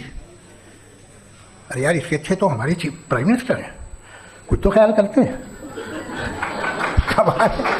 आप किसकी इबादत कर रहे हैं? अगर वो है भी, ये दुनिया नाइंसाफी से, जुल्म से, जबर से, तशद्दुद से भरी हुई है। और आप ये मत कहिएगा कि वो देख रहा है और वो बताएगा एक दिन। अगर वो देख रहा है और इंटरफेयर नहीं करता तो आप दुआ क्यों मांगते? आप कहते हैं मेरा ये काम करा दे, इसके मतलब है वो दखल दे सकता है, वो आपको नौकरी दिलवा सकता है, भले दूसरे आदमी को न मिले, मगर आपका काम कर देगा क्योंकि आपने दुआ मांगी है। तो जब वो आपको नौकरी दिला सकता है, लड़की की शादी कर सकता है, बेटे को ग्रीन कार्ड दिलवा सकता है, तो कम से कम ये जो मर रहे हैं बच्चे इनको रोक दे, कुछ तो करे। मुझे तो दुनिया में, इस दुनिया का कोई मालिक है, इसका ओमनीपोटेंट कोई रूलर है और ये दुनिया ऐसी चल रही है। मैं तो चाहूँगा कि भाई ना हो, अगर हो तो बड़ी शर्मिंदगी की बात है। शुक्रिया। देवियों और सज्जनों, इस बहस के 2 राउंड और 2 रिबटल पूरे हो चुके हैं। अब सबसे ज़रूरी और सबसे मुश्किल राउंड शुरू हो रहा है, क्रॉस एग्जामिनेशन का। अब इन विद्वानों की सज्जनता की एक परख भी होगी और वक्त हमने 16 मिनट का तय किया है। पहला सवाल आप पूछना चाहेंगे? जी बिल्कुल। पहले बोले भी आते आप माइक ले लीजिएगा हाथ में, ये नीचे से जी। मैं ये डायस हटा सकते हैं क्या हम थोड़ा क्विकली? डायस पीछे कर दीजिए बस थोड़ा सा, ताकि ये जो दाएं बाएं लोग बैठे हैं इसे हटा ही दीजिए, वरना वहाँ तो जाने वाले नहीं। आराम से आराम से दोनों तरफ से हटा दीजिए।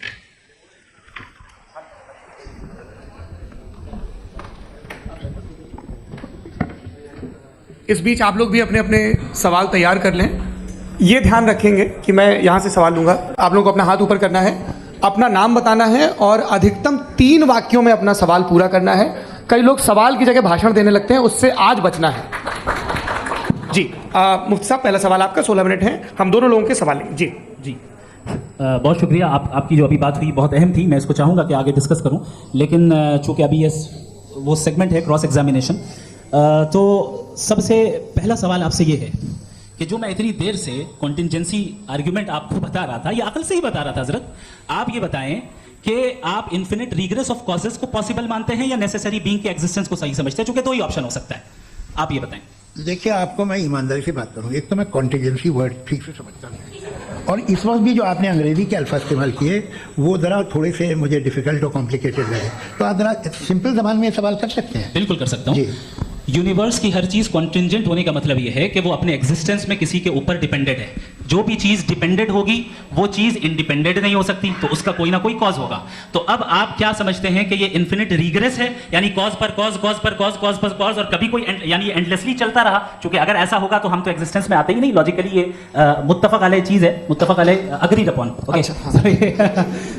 इस पे हमने एग्री किया था कि मुश्किल शब्द आएगा तो अर्थ बताना पड़ेगा। तो इन्फिनिट रिग्रेस तो पॉसिबल नहीं है, तो कहीं ना कहीं आपको रुकना पड़ेगा ऐसे नेसेसरी बीइंग पर। नहीं, कोई जरूरत नहीं रुकने की। किसने कहा आप रुकना पड़ेगा? आप रुकते हैं खुदा पे, आप नहीं रुकते। आप कहते हैं वो हमेशा से, जब उस वक्त से जब वक्त नहीं था। आप कहाँ रुकते हैं कि अब हुआ था वो? आप नहीं कहते। हम क्यों नहीं मान सकते कि यूनिवर्स जो है और बल्कि मल्टीवर्स जो है वो हमेशा से हैं, वो बनती है, बिगड़ती है। एक हमारे यहाँ एक चीज़ है ब्लैक होल, वो समेट लेता है वापस, फिर ब्लास्ट होता है, फिर फैल जाता है, और इसमें हमारी तो खैर कोई औकात ही नहीं है इंसान की। एक छोटे से जर्रे पे हम 50-60 साल की उम्र रखते हैं, जो करोड़ों अरबों साल की कायनात है उसमें, और पैदा भी नहायत ही बेहुदा वजह से हुए थे। तो इसमें ये सोचना कि इसकी वजूहात और ये क्यों है, ये डिपेंडेंट है, ये हम देख रहे हैं, क्या मालूम। आप सोचिए कि ये जो फैल रही है कायनात, ये कहाँ फैल रही है, ये कहाँ जा रही है, और ये फैल क्यों रही है? अरे बना ली थी तुमने, रुको भैया, काफ़ी है। ये फैल क्यों रही है? ये और कौन सी कायनात जिसे मैं दूरबीन से देखता हूँ तो 2 बिलियन लाइट ईयर पे है, उससे मेरा कोई वास्ता ही नहीं है। 2 बिलियन ईयर यानी अगर मैं 80,000 माइल्स पर सेकेंड से चलूँ तो 20 करोड़ साल में वहाँ पहुँच जाऊँगा। इसकी ज़रूरत क्या थी? ये दुनिया, ये कायनात तो इंसान अशरफुल मखलूक़ात के लिए बनाई गई ना। तो ये सब ये टर्म समझ में नहीं आया, इसमें कोई खास समझने वाली बात थी भी नहीं। ये जो अल्टीमेट कहा यह जाता है कि ये जो पूरी यूनिवर्स है, ये जो दुनिया है, ये इंसान के लिए बनाई गई। अच्छा, ये सब इंसान के लिए, क्यों साहब? सही है ना? बिल्कुल, लेकिन इसका ये मतलब नहीं कि किसी चीज के पीछे रीजन आपको नहीं पता तो रीजन नहीं है, इसे कहते हैं नहीं, मुझे नहीं पता, लेकिन मेरी जिम्मेदारी नहीं है। वो बिल्कुल सही कहा था उसने, बर्टन रसल ने। आपने उसे मजाक में टाल दिया कि भाई आप एक दावा कर रहे हैं, मैं क्यों कहूं कि ये गलत है दावा? आप प्रूफ कीजिए, मेरे पे जिम्मेदारी ही नहीं है, मैंने थोड़ी कहा है। आप प्रूफ कीजिए कि ये सही है। आप आर्गुमेंट ऑफ कंटिंजेंसी का जवाब सवाल पूछना चाहेंगे? आप सवाल पूछना चाहेंगे मुफ्ती साहब से? क्योंकि ये क्रॉस एग्जामिनेशन का दौर है। आप जैसे पहले बोल रहे थे फेथ को लेकर कुछ, मैं ये पूछना चाहूँगा कि खुदा ने जो भी रेवोल्यूशन किए हैं, एक मज़हब के लिए बहुत से मज़हबों में किए हैं, अलग अलग रेवोल्यूशन है। कहीं कुछ एक बातें हैं, कॉन्ट्रडिक्शन भी है आपस में, कहीं कुछ आप कर सकते हैं, कहीं कुछ नहीं कर सकते। ऐसा नहीं है कि सबकी कोड ऑफ मॉरल एक है। तो ये किस्सा क्या है? अब आप ये देखिए कि मुझे कभी कभी लगता है कि जो फुटबॉल फाइनल होता है, लाखों लोग होते हैं, फिर वो टीवी कवर कर करोड़ों लोग, अगर उसमें खुदा की एक भूमि आवाज़ आ जाती, मैं गॉड हूँ, तो सारे लोग अभी सुन लेते और टीवी पे भी सुन लेते, किस्सा खत्म होता। ये इतनी राजदारी क्या है कि तुम सामने कुछ तो सबूत दे दो हमें सॉलिड। ये कह साहब कि यूनिवर्स कैसे बनी, इससे मसला क्या हल होगा? मैं पूछूंगा आपसे खुदा कैसे बना? क्यों नहीं पूछूंगा कैसे बना?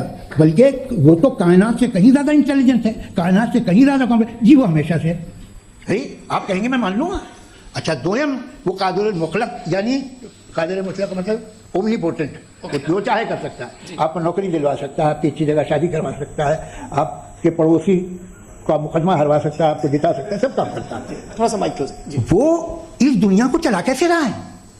ये दुनिया कैसे चल रही है? आपको इस पर हैरत नहीं होती? या क़यामत के बाद कभी एक जस्टिस होगा, जब ये बच्चा मर चुका होगा, जिसकी धज्जियाँ उड़ गई बम से, इसको इंसाफ मिलेगा तब। अच्छा, अब जवाब दूं? हाँ दीजिए, मैं इसीलिए आपकी तरफ। सबसे पहले आपने रेवलेशन और स्क्रिप्चर्स की बात की, इस पे मैं बात कर सकता हूं, लेकिन आज नहीं करूंगा क्योंकि वक्त कम है। कभी और इस पे डिस्कस करेंगे, मैं तैयार हूं उस पे भी बात करने के लिए। ये अभी से राउंड 2 की भूमिका तय हो रही है। Does God exist round 2? जी, चूंकि आज गॉड के एग्जिस्टेंस पे बात है तो मैं उसी के रिलेटेड जो है आपके सवालात को एंटरटेन भी करूंगा और मैं भी पूछूंगा। आपने कहा कि आपने साबित ही नहीं किया, जबकि आर्ग्यूमेंट ऑफ कॉन्टिंजेंसी बुनियादी आर्ग्यूमेंट है। आप मुझे कॉन्टिंजेंसी का मतलब बताइए, आपका मतलब क्या कॉन्टिंजेंसी? कॉन्टिंजेंसी का मतलब यह हुआ कि हर वो वजूद जो किसी भी चीज का पाबंद है, हर वो वजूद या हर वो चीज जो अपने एग्जिस्टेंस में किसी भी चीज के पाबंद है और उससे बाउंड है, उसको उसकी जरूरत है, उस पर डिपेंड करती है, तो जाहिर सी बात है कि उसका कोई ना कोई कॉज होता है। ये तो अक्ल की बात है, ये आप रीजनिंग की बात करते हैं, मैं वही कर रहा हूं। दूसरी चीज, आपने ये बात कही कि इतने बिलियन लाइट ईयर्स दूर है, उसका मेरा क्या लेना देना। फिर मेरे ख्याल से आपको ये नहीं कहना चाहिए I think therefore I am an atheist. आपको सोचना चाहिए, सिर्फ आप एक लिमिटेड दायरे में रहकर नहीं सोचें, बल्कि बाहर निकलकर सोचें। आपने तीसरा सवाल किया, आपने 2-3 सवाल एक साथ। ऐसी बात है ना कि ये कुत्तों को इतराज हो जाएगा आप पे कि आप कुछ भी सोचिए, ये इजाज़त आपको है नहीं, मुझे है। जी, आपने प्रॉब्लम ऑफ इविल के ताल्लुक से सवाल किया और बार बार आप एक लफ्ज रिपीट कर रहे हैं कि ओमनीपोटेंट गॉड है, ऑल पावरफुल गॉड है। यही तो दरअसल समझना है कि गॉड का कॉन्सेप्ट क्या है। प्रॉब्लम ऑफ इविल जो है, प्रॉब्लम ऑफ इविल दर हकीकत 2 असम्पशंस पर कायम है। अगर आप इन 2 असम्पशंस को समझ जाएं तो ये प्रॉब्लम नहीं रहेगी, आर्ग्यूमेंट आपको समझ में आ जाएगी कि ये कोलैप्स कर जाता है। पॉइंट नंबर 1, यानी जो आपका सबसे पहला फॉल्स असम्पशन है कि गॉड मर्सीफुल है, ओमनीपोटेंट है, दुनिया में जुल्म हो रहा है। लेकिन आपको ये समझना चाहिए कि हमारे वर्ल्ड व्यू के मुताबिक गॉड सिर्फ ओमनीपोटेंट और सिर्फ मर्सीफुल नहीं है, बल्कि वो ऑल वाइज भी है और वो ऑल नोइंग भी है। उसके हर काम के पीछे हिकमत और विजडम है। ये कोई जरूरी नहीं है कि वो हिकमत और विजडम आपको समझ में आए या मुझे समझ में आए। अगर आप जो समझ रहे हैं उसके मुताबिक आप फैसला कर रहे हैं, ये लिमिटेड पर्सपेक्टिव से आर्गुमेंट है। और इस चीज को हम अपनी दुनिया में, अपने लाइफ में, डेली लाइफ में इस प्रिंसिपल को एक्सेप्ट करते हैं। हम जब किसी डॉक्टर के पास जाते हैं, डॉक्टर के पास जाकर वो अगर उसने हमें कोई दवाई दी है, तो हम ये तो नहीं कहते कि जब तक आपके पास जितना नॉलेज और जितना विजडम नहीं है, आपने क्यों ये दवाई दी है, तब तक हम इस चीज को एक्सेप्ट नहीं करेंगे। नहीं कहते, हम उसकी अथॉरिटी को तस्लीम करते हैं। क्यों? क्योंकि उसकी हम जानते हैं कि वो नॉलेजेबल है, वो विजडम वाला है, हमसे ज्यादा नॉलेज और हमसे ज्यादा विजडम है। बताएं सर। नहीं, डॉक्टर में और खुदा में बड़ा डिफरेंस है। डॉक्टर पढ़ा लिखा होता है, एक तो मैं उसकी बात सुनूंगा।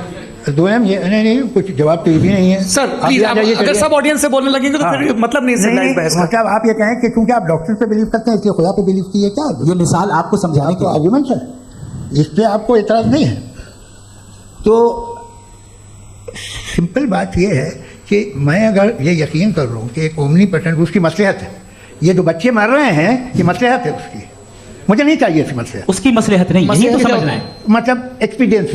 अच्छा, इस आपने अभी मेरी बात पूरी सुनी नहीं। मैंने कहा आपका पूरा आर्ग्यूमेंट 2 फॉल्स असम्पशंस पर है। एक फॉल्स असम्पशन मैंने बता दिया, दूसरा फॉल्स असम्पशन यह है कि इस दुनिया में इविल के होने का कोई गुड रीजन नहीं है, जबकि हमारे पास बाज रीजंस मौजूद हैं, हमारे पास बाज वजूहात मौजूद हैं। अगर इस दुनिया में इविल ना हो तो आप गुड को डिफाइन कैसे करेंगे? अगर जुल्म ना हो आप इंसाफ को समझेंगे कैसे? अगर तारीकी ना हो तो आप लाइट को समझेंगे कैसे? बहुत अच्छा, अभी और सुन लें, अभी और बाकी है। ये तो बात बहुत पसंद आई साहब मुझे कि जब तक रेप ना हो तब तक औरतों की इज्जत का ख्याल आपने मेरा जवाब पूरा सुना ही नहीं। जब तक के बच्चों का कत्ल ना किया जाए तब तक आपको बच्चों की मासूमियत की इज्जत है। आपने पूरा जवाब सुना ही क्या बात है, क्या आपने नुक्ता निकाला? आपने पूरा जवाब सुना ही नहीं। आप सुन लें, मेरी बात सुन लें। ये मैंने आपको एक चीज बताई। दूसरी चीज, इस दुनिया में हम आए हैं टेस्ट के लिए, हमारा टेस्ट हो रहा है और हर इंसान का अलग अलग अंदाज में टेस्ट होता है। और इस दुनिया में अगर इविल मौजूद है तो वो इविल जरिया है हमारे अंदर ह्यूमन नोबल क्वालिटीज को डेवलप करने का और अलग अलग फील्ड में प्रोग्रेस करने का। और अगर हमारे अंदर और इस दुनिया में इविल नहीं होता तो बताइए टेस्ट का मतलब क्या होता? अगर मैं अपने स्टूडेंट को एमसीक्यूज दूं और उसमें सिर्फ राइट आंसर लिख कर दे दूं और कहूं तुम्हारा टेस्ट हो गया, ये मीनिंगलेस है। इस दुनिया में अगर हम टेस्ट के लिए आए हैं तो जाहिर है गुड एंड इविल दोनों मौजूद है। तो अगर गुड एंड इविल दोनों मौजूद है तो ये इविल भी खुदा का बनाया हुआ है? जी हाँ, खुदा का बनाया हुआ है। लेकिन अच्छा, चलो अच्छी बात। जी बिल्कुल, तो बिल्कुल खुदा ने बनाया है। अभी तो ये है कि जो मेजॉरिटी है दुनिया में वो इविल है, तो ये खुदा एक्चुअली इविल के साइड पे लग रहा है मुझे। बिल्कुल भी मैं मेजॉरिटी में तो वो है। क्या बात कर रहे हैं भाई आप? कोई भी जो मुंसिफ होगा, चाहे आपका अपना घर हो जिसके आप सबसे बड़े हैं, चाहे आपकी ऑर्गेनाइजेशन हो जो आप चलाते हैं, वहां पर आप इविल रखेंगे साबित करने को कि बाकी लोग शरीफ हैं। मेरी बात सुनिए, क्या ये आर्गुमेंट ही गलत है? अगर कि जब तक के कोई इविल नहीं होगा तब तक के शरीफ आदमी शरीफ नहीं लगेगा। अगर एग्जामिनर गलत ऑप्शन दे रहा है तो एग्जामिनर इविल नहीं हो गया, जो गलत ऑप्शन को सेलेक्ट कर रहा है वो फेल होगा। क्रिएटर ने इविल को बनाया है लेकिन वो इविल नहीं है। अच्छा सुनिए मेरी बात, let me complete sir. Creator ने इविल को बनाया है टेस्ट के लिए, वो इविल नहीं है। इविल वो होगा जो उसे इख्तियार करेगा। छुरी को बनाने वाला गलत नहीं होता है, छुरी का गलत इस्तेमाल करने वाला गलत होता है। रेप को कैसे गलत इस्तेमाल करते हैं? रेप इंसान के फ्री विल का नतीजा है। ये रेप कैसे गलत इस्तेमाल होता है? ये अब सुन ले, गलत इस्तेमाल होता है। हाँ मैं बता रहा हूँ ना, कैसे गलत मैं बता रहा हूँ कि जो इविल इस दुनिया में मौजूद है उसके कई सारे तरीके हैं। एक तरीका इंसान का अपना फ्री विल है। अब अगर कोई रेपिस्ट रेप कर रहा है तो इसका गॉड का कसूर नहीं है, वो अपने फ्री विल का गलत इस्तेमाल कर रहा है, उसको सजा मिलनी चाहिए। अच्छा। और उसी के लिए जहन्नम बनाई गई है। ये फ्री विल का भी बड़ा चक्कर। आप जब कोई बुरा काम करते हैं या कोई बुराई होती है तो ये कहा जाता है कि ये फ्री विल है। 7 billion free wills are moving on this planet. 7 billion free will. और एक आदमी अपनी फ्री विल से मुझे कत्ल कर दे तो मैं खुदा की मर्जी से मरा हूँ कि इसकी फ्री विल की वजह से? मेरी मौत खुदा के हाथ है या ये फ्री विल वाले के हाथ है? खुदा ने फ्री विल का निजाम बनाया है और उस निजाम का गलत इस्तेमाल करके कोई आपको मार रहा है, इस्तेमाल करके मेरा कत्ल कर देता है। मेरी मौत का जिम्मेदार कौन है? वो इंसान जिम्मेदार है। वो इंसान। तो ये कहना कि और उसको सजा मिलेगी। तो अब आप आगे चलिए कि ये तय करना कि अल्लाह ही या अल्लाह ने खुदा ही जिंदगी देता है, खुदा ही मौत देता है, ये गलत है। बिल्कुल गलत नहीं है। हाँ, नहीं, निजाम उसी ने बनाया फ्री विल का। निजाम मौत और हयात का उसी ने बनाया। You are contradicting yourself. अभी आपने कहा कि एक आदमी ने फ्री विल से आपको मार दिया, इसमें उसे फ्री विल दी गई थी, उसने गलत इस्तेमाल किया। 7 billion free wills are moving on this planet और आप चाह रहे हैं कि मैं सिर्फ खुदा का ध्यान करूं। ये 7 बिलियन फ्री विल्स को मुझे लुक आफ्टर करना पड़ेगा कि नहीं? ये तो तबाहियां कर रही हैं और तबाहियां ज़्यादा हो रही हैं। बिल्कुल। तो अगर आप बताएं अगर खुदा नहीं है फॉर एग्जाम्पल, तो आप ईविल को कैसे डिसाइड करेंगे? यानी how can you define evil objectively without God? Evil को डिफाइन करिए। देखिए, दुनिया में 2 तरह के जानवर हैं। एक जो अकेले रहते हैं जंगल में और एक जो ग्रुप्स में रहते हैं। ग्रुप में जो भी रहेगा, चाहे वो आपका फाउंडेशन हो, चाहे कोई क्लब हो, चाहे कोई पॉलिटिकल पार्टी हो, चाहे कोई यूनिट हो, उसमें आपको इंटरैक्ट करने के रूल बनाने पड़ेंगे। यानी लोग तय करेंगे। लोग तय करेंगे। अगर लोगों ने ये तय किया कि किसी का रेप करना सही है, आप जस्टिफाई करेंगे? आपका फाउंडेशन तो ये हो गया ना कि लोग ही विल डिसाइड करेंगे। नहीं। अरे दुनिया में ऐसे ग्रुप्स हैं जो रेप को जायज़ मानते हैं सर्टेन हालात में। मैं डिटेल में नहीं जानूंगा, आप भी जानते हैं। ये जो आईसिस वाले थे, इन्होंने क्या किया था, तो उन्होंने क्या किया उसका खुदा से कोई ताल्लुक नहीं है सर। मैंने सिंपल सवाल किया कि ईविल को आप डिफाइन करते कैसे हैं? आगे वापस आइए जी। आप साथ में तभी रह सकते हैं जब कुछ आप ऐसे उसूल डेवलप करें जिसमें हर एक का बेसिक तहफ़्फ़ुज़, हर एक का बेसिक राइट हो और हर एक को पूरी आराम मिले। यही तरीका है किसी भी ऑर्गेनाइजेशन जिसमें एक से ज़्यादा लोग हैं और वो ऐसे चलती है ज़िंदगी। उसमें अगर आप गड़बड़ करेंगे तो तबाही होगी, नुकसान होगा, बर्बादियाँ आएंगी। और अगर उसमें आप घर ले लीजिए ना, एक हस्बैंड है, एक वाइफ है, बच्चे हैं, वालदा भी हैं, 2 बहनें भी हैं, एक भाई भी है। अब इसमें कोई निज़ाम आपको चाहिए साथ में रहने का और एक दूसरे पे भरोसा रहे, एक दूसरे के बहीख्वाह हों, एक दूसरे की मदद करें, ऐसी जिंदगी। सर आपकी बात आ गई। आप ये कह रहे हैं कि लोग डिसाइड करेंगे क्या सही है क्या गलत है, यही है? मेजॉरिटी डिसाइड करेगी क्या सही है क्या गलत है? अरे भाई बिल्कुल। मेजॉरिटी अगर ये कहे कि नाजी जर्मनी के साथ जिस तरह मेजॉरिटी थी कि जेनोसाइड करना सही, आप जस्टिफाई करेंगे? उस वक्त आपका ये सवाल करें तो उसके बाद क्लोज करो। उस वक्त प्लैनेट पे जो लोग थे उनमें कितने लोग हिटलर को सही समझते? अच्छा, प्लेनेट की मेजॉरिटी तय करेगी, सोसाइटी की नहीं। प्लेनेट की मेजॉरिटी गॉड के एग्जिस्टेंस को सही मानती है, आप क्यों नहीं मानते? ये हेलो ये क्रॉस क्वेश्चन का राउंड यहाँ पर समाप्त होता है। और ये बड़ा अच्छा है कि इस तरह से फ्रेगमेंट कर दिया गया है ताकि जो मरकरी ऊपर जा रहा है जवाब दे दूं। जी। प्लेनेट की ज़्यादातर मेजॉरिटी कुछ दूसरे मजहबों के खुदा को मानती है। आप उन्हें नहीं, आप तो मेजॉरिटी की बात कर रहे हैं। अच्छा, ये क्लोजिंग आप ये कह रहे हैं ईविल और गुड को डिसाइड मेजॉरिटी करेगी। मेजॉरिटी जो कर देगा सही हो जाएगा। इसको जैसा आप ही लोगों ने तय किया है उसी फॉर्मेट को फॉलो कर लेते हैं। हाँ भाई, मैंने तो भले लोगों पे एतबार किया और तब मॉडरेशन तय किया। जी, आपके पास 5 मिनट का वक्त है, क्लोजिंग आर्ग्यूमेंट है, उसके बाद हम ऑडियंस से क्वेश्चन आंसर लेंगे जावेद साहब के क्लोजिंग आर्ग्यूमेंट के बाद। Okay, time start. बहुत शुक्रिया जी। हमारा जो टॉपिक है डज गॉड एग्जिस्ट, मैं इस पे इतने एकेडमिक तैयारी करके आया था। मुझे था कि मैंने सोचा था कि कई सारे मैं आर्ग्यूमेंट्स दूंगा, लेकिन वक्त की भी किल्लत और जावेद साहब बार बार इधर उधर चले जा रहे थे तो उसको भी थोड़ा एंटरटेन करना पड़ गया। डज गॉड एग्जिस्ट पे मैं एक ही आर्ग्यूमेंट दे पाया। आर्ग्यूमेंट्स बहुत हैं और डेफिनेटिव आर्ग्यूमेंट्स हैं और मेरे आर्ग्यूमेंट को किसी एक राउंड में भी इन्होंने एंटरटेन नहीं किया और रेफ्यूट नहीं किया। एक राउंड में भी नहीं। कौन सा? और ना ही अभी आपका क्लोजिंग आर्ग्यूमेंट आएगा। नहीं, वो बता देना। Argument of contingency sir. अरे मैं आपसे कई बार कह चुका हूँ कंटीजेंसी का मतलब। अब मैं कैसे समझाऊं आपको? आपस में हाँ, आप और कितने आसानी से समझाऊं मैं, मुझे तो नहीं समझ में आ रहा है। आप अपनी आर्ग्यूमेंट ऑफ कंटीजेंसी उर्दू में बोल सकते हैं। हाँ, आप अपनी बात पूरी कर लें जी। दूसरी चीज,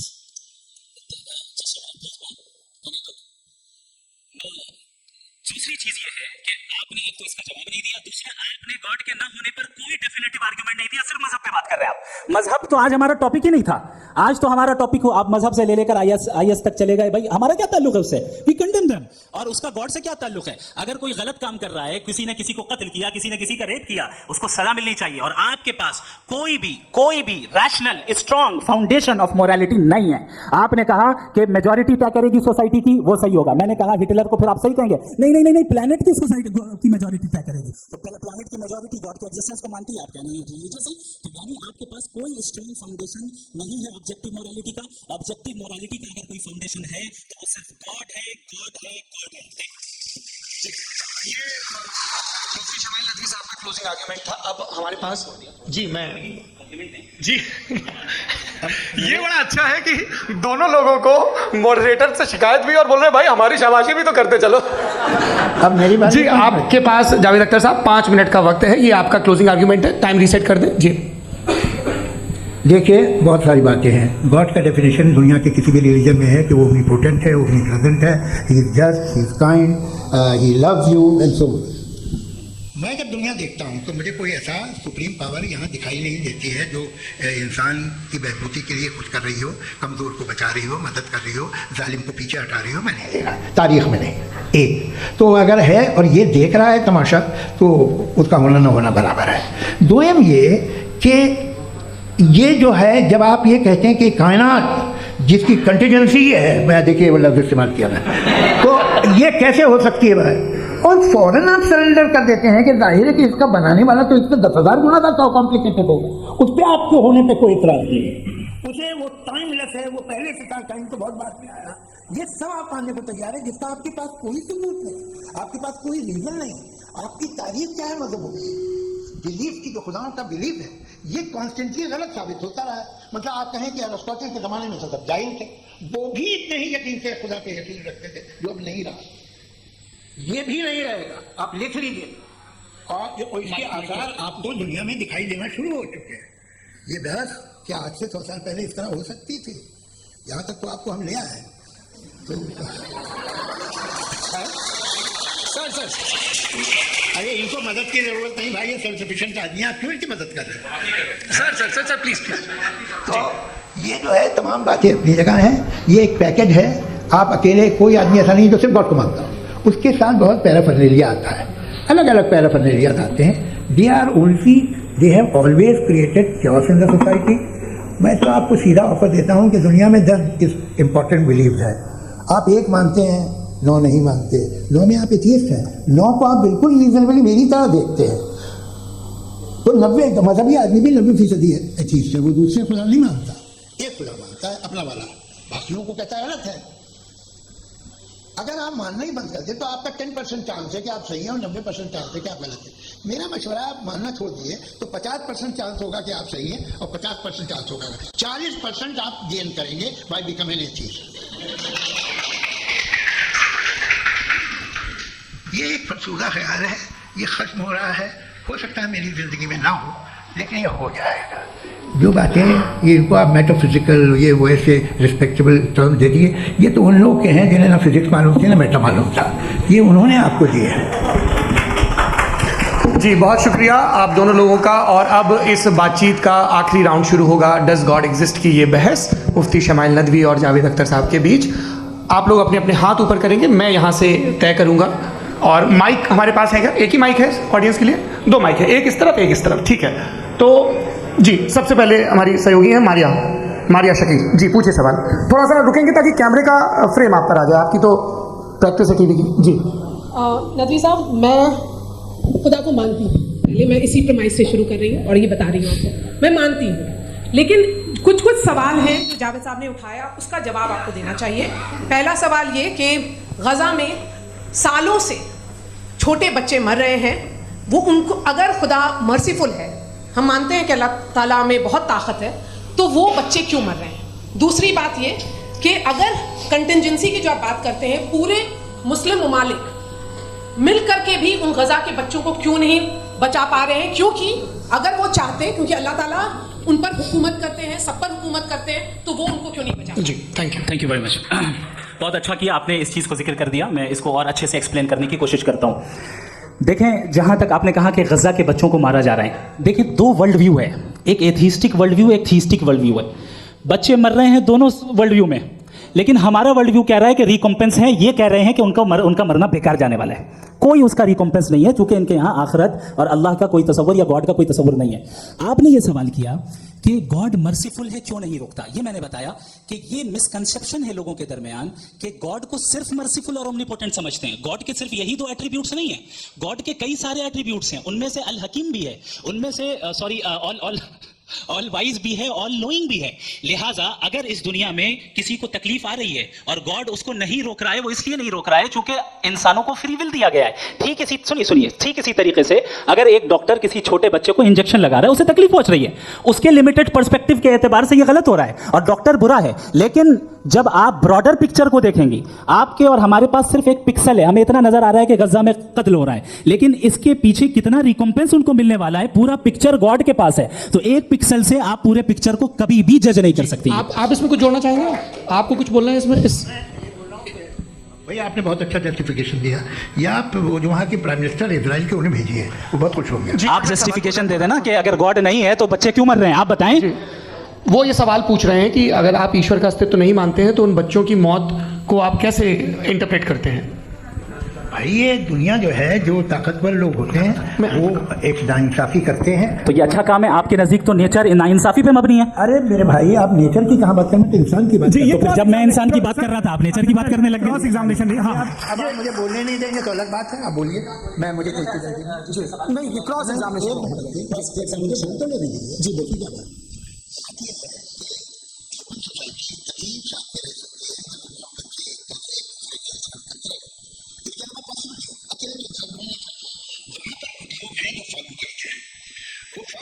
हमेशा से तारीख में होता आया है, आज ये हो रहा है, जो हो रहा है बहुत बुरा हो रहा है, बहुत जालिमाना है, बहुत जाबराना है। उसको आप कहें कि ये बच्चों को कॉम्पनसेशन मिल जाएगा या इसकी मतलब इंजेक्शन है, इंजेक्शन तो हेल्थ के लिए दिया जाता है। आप ये कह रहे हैं कि ये बच्चों की जो धज्जियां उड़ रही हैं ये इंजेक्शन है, ये टेस्ट है, ये टेस्ट है और उस टेस्ट में उनको ऐसा रिकॉम्पेंस मिलेगा जो आपके तस्वुर के बाहर है। ये आप 3 बरस के बच्चे को बारूद से उड़ा के टेस्ट ले रहे हैं, वाह। वो नहीं ले रहा है, खुदा नहीं उड़ा रहा है, इजराइल उड़ा रहा है। ये उसको अगला सवाल लेते हैं, प्रोफेसर पुरुषोत्तम अग्रवाल। मुफ्ती साहब, एक निवेदन आपसे है कि कम से कम थोड़ा सा माइक क्लोज, एक रिलीजियस और फिलोसफिकल प्लीज, एक रिलीजियस और फिलोसफिकल ट्रेडिशन है जो ब्रह्मांड को यानी यूनिवर्स को ही अंतिम मानती है। सर्वम खलु इदम ब्रह्मम, this is Chandogya Upanishad and it completely rules out the existence और नेसेसिटी, आपके शब्दों में necessity of a creator, the creation itself is the creator. तो एक मिनट प्लीज। दूसरा जो सवाल आपने अभी जो आप बार बार कह रहे हैं कि भगवान विद्वान भी है, वाइज, सब जानने वाला, तो अगर विजडम में दुनिया भर के पापों और अत्याचारों को बर्दाश्त करना शामिल है, तो फिर इसका मतलब ये हुआ कि अगर मैं फ्री विल से उसको अपोज करता हूं तो ईश्वर की विजडम और मेरी फ्री विल में कॉन्ट्राडिक्शन है। Because when I am opposing whatever is happening in Gaza, then I am opposing the God's will or God's wisdom. जवाब लेते हैं तो गॉड की विजडम में, एक मिनट सर प्लीज सर, ये एक जुमला, गॉड की विजडम है कि गाजा में जो कुछ हो रहा है वो हो रहा है, मैं उसको अपोज कर रहा हूं तो मैं गॉड की विजडम के खिलाफ जा रहा हूं। एक सवाल। दूसरा ये नहीं, आपने 2 ऑलरेडी। सर आप और सवाल कर लें, लेकिन मुझे 2 जवाब दें। पहले आपने ये कहा, सुनिए मेरी बात सुनिए। के मुताबिक तो ठीक हो रहा है ना? नहीं हो रहा है, सीख नहीं हो रहा है, मैं बता रहा हूँ क्या हो रहा है। आप तशरीफ रखिए, मैं बता रहा हूँ क्या हो रहा है। Let me complete please. एक सेकंड, ये देखिए ऐसा है कि ये सब बड़ा आपस में विचार विमर्श के बाद ये तय हुआ था कि कुछ नियम बना लिए जाएं ताकि एक टाइम बाउंड बातचीत चले।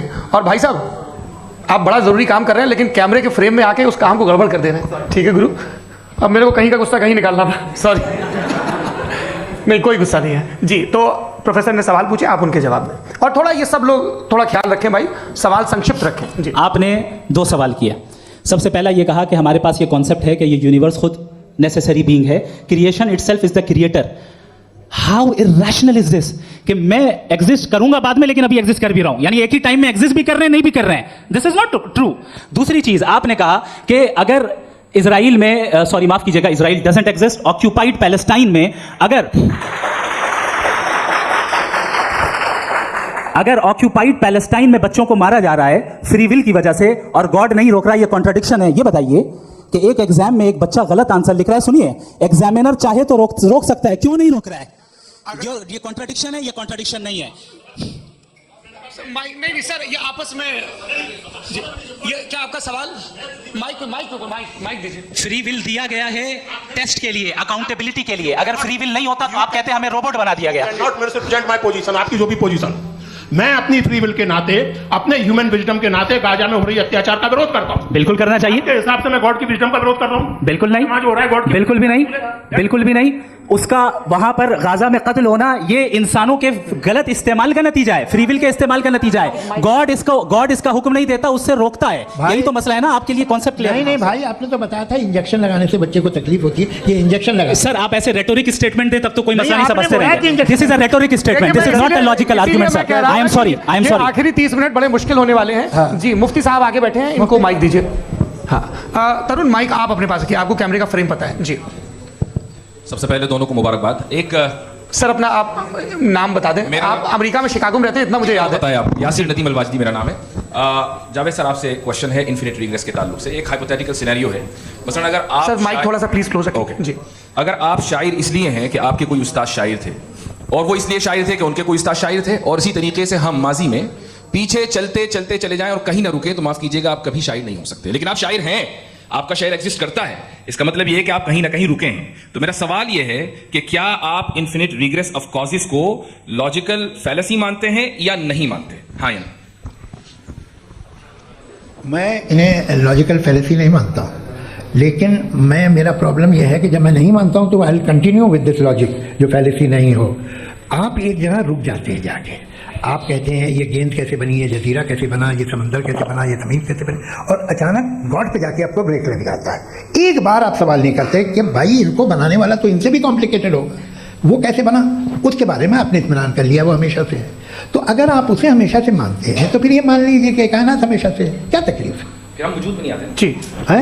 हम मौजूद नहीं। अच्छा सर क्यों नहीं होता? मैं बताऊँ प्लीज। जैसे मैंने मिसाल दी आपके शेर, आपका शेर कभी वजूद में ना आता अगर शायर इसी तरह चलते रहते हमेशा। जी माइक मेरे ख्याल से एक सेकंड। इन्फिनिट रिग्रेस का कॉन्सेप्ट क्लियर नहीं हो पाया। सर रहने दें, लेट्स मूव ऑन सर। ठीक है। हाँ थोड़ा सा मॉडरेटर का भी ख्याल रखें। नहीं आपने तो रखा है, आपने रखा है। यहाँ पे गौहर रजा साहब है, वो भी एक सवाल पूछना चाहते हैं। माइक नीचे से ऑन कर दिए, नीचे। पहले तो ये कह दूं कि मैं उन बच्चों से शर्मिंदा हूं जिनको गजा में कत्ल किया गया, क्योंकि हमारे होते हुए कत्ल किया गया। लेकिन उससे ज़्यादा शर्मिंदगी इस बात से हुई कि मुझे लगा कि मुफ्ती साहब उसको जस्टिफाई कर रहे हैं। बिल्कुल भी नहीं, आप बहुत ही गलत, मुझे लगा मैं गलत है, बिल्कुल नहीं। सवाल पूछो, मैं सवाल पूछ रहा हूं। मैं जावेद भाई से डिसएग्री करता हूं। देखिए अगर देखिए सर एक आप सर वेट अरे आप कुछ मेरे पहले मुझे अपनी बात कह लेने दीजिए। अगर ऑडियंस तय करेगी तो फिर मॉडरेटर का मतलब नहीं। मेरा आप सबसे ये कहना है, ये बहस दो लोगों के बीच में है, एक तरफ मुफ्ती साहब, एक तरफ जावेद साहब। पिछले 1.5 घंटे से ये लोग अपने अपने तर्क रख रहे हैं। आपकी इनसे इत्तेफाकी हो सकती है, ना इत्तेफाकी हो सकती है। मेरे उस्ताद मुझे सिखा गए हैं कि मुखामुखम में असहमति की गुंजाइश बची रहनी चाहिए। अगर मैं आपकी बहुत इज्जत करता हूँ गौहर साहब, आपने जो कमाल की किताबें लिखी हैं साइंटिफिक टेम्परामेंट, लेकिन मेरी ये गुजारिश है आप सबसे कि यदि आप लोगों ने जो बोला उन पर टिप्पणियां करेंगे तो ना वक्त की पाबंदी रहेगी ना वो अनुशासन। आप सवाल पूछ लें, उस सवाल में जो बात आ जाए वो आ जाए। मैं जावेद साहब से डिसएग्री करता हूं, इसलिए जावेद साहब से सवाल पूछ रहा हूं। आपका सवाल जावेद अख्तर साहब से। और सवाल ये है मेरा कि जावेद साहब ने कई बार लॉजिक का इस्तेमाल किया कि साइंस में लॉजिक है और रिलीजन में लॉजिक नहीं है। मेरा ख्याल ये है कि रिलीजन में भी लॉजिक है, लेकिन उस लॉजिक की बेसिस ये है कि आप रुक जाते हैं, जिसका जिक्र जावेद साहब ने बार बार किया, यानी खुदा के तसव्वुर पे आते हुए, गॉड के तसव्वुर पे आते हुए रुक जाते हैं। और इसमें सवाल पूछना मतलब फॉरबिडन होता है। सवाल यह है कि क्या जावेद साहब इससे एग्री करते हैं कि साइंस की लॉजिक अलग है और रिलीजन की लॉजिक अलग है? बताइए सर। देखिए 3 चीज़ें हैं, साइंस है, एक है मंतिक है, इस्तिदलाल है, और एक जो है कुछ भी नहीं है, फेथ है, अकीदा है। मैं अकीदे की लॉजिक का कायल नहीं हूँ। मुझे आप इस्तिदलाल से, लॉजिक से, रीज़न से समझाइए, मैं मानने को तैयार हूँ, मेरा क्या नुकसान होगा। लेकिन ये कि अकीदे पे मैं नहीं जा सकता हूँ। अकीदे का मतलब है कि तुम ये मान लो, सवाल ना करो, ये नहीं। आप सारी बातें करके, बड़ी साइंटिफिक बातें करके एक जगह जाके खुदा के वजूद पे रुक जाते हैं, सरेंडर कर देते हैं। मैं सरेंडर करने को तैयार नहीं। That's all. जी ये आगे सर बैठे हुए हैं, इनको माइक दीजिए। भाई वो आप पूछना चाह रहे थे ना भाई? हाँ नहीं मैं ये थैंक यू जी। आपका नाम? आसिम इफ्तिखार। आसिफ जी पूछिए। सर जावेद सर से सवाल है कि आपने अपने माइक थोड़ा करीब अपने क्लोजिंग स्टेटमेंट में ये बात कही थी कि मज़हब का जो फ्यूचर है वो ज़्यादा दिन नहीं जाने वाला है, लेकिन मैं देख पा रहा हूँ कि जो ऑक्सफोर्ड यूनिवर्सिटी की एक स्टडी है 2011 में हुई है जिसके 50 एकेडमिशियंस ने इसको अंजाम दिया था, उसमें वो ये कहते हैं कि जो फेथ इन गॉड है वो इनबिल्ट है ह्यूमन नेचर के अंदर, जिसको हम कहते हैं फितरत के अंदर शामिल है वो। और वो ये कहते हैं कि अगर कोई ये समझता है कि मज़हब को वो ख़त्म कर देगा तो ये उसकी गलत फहमी है।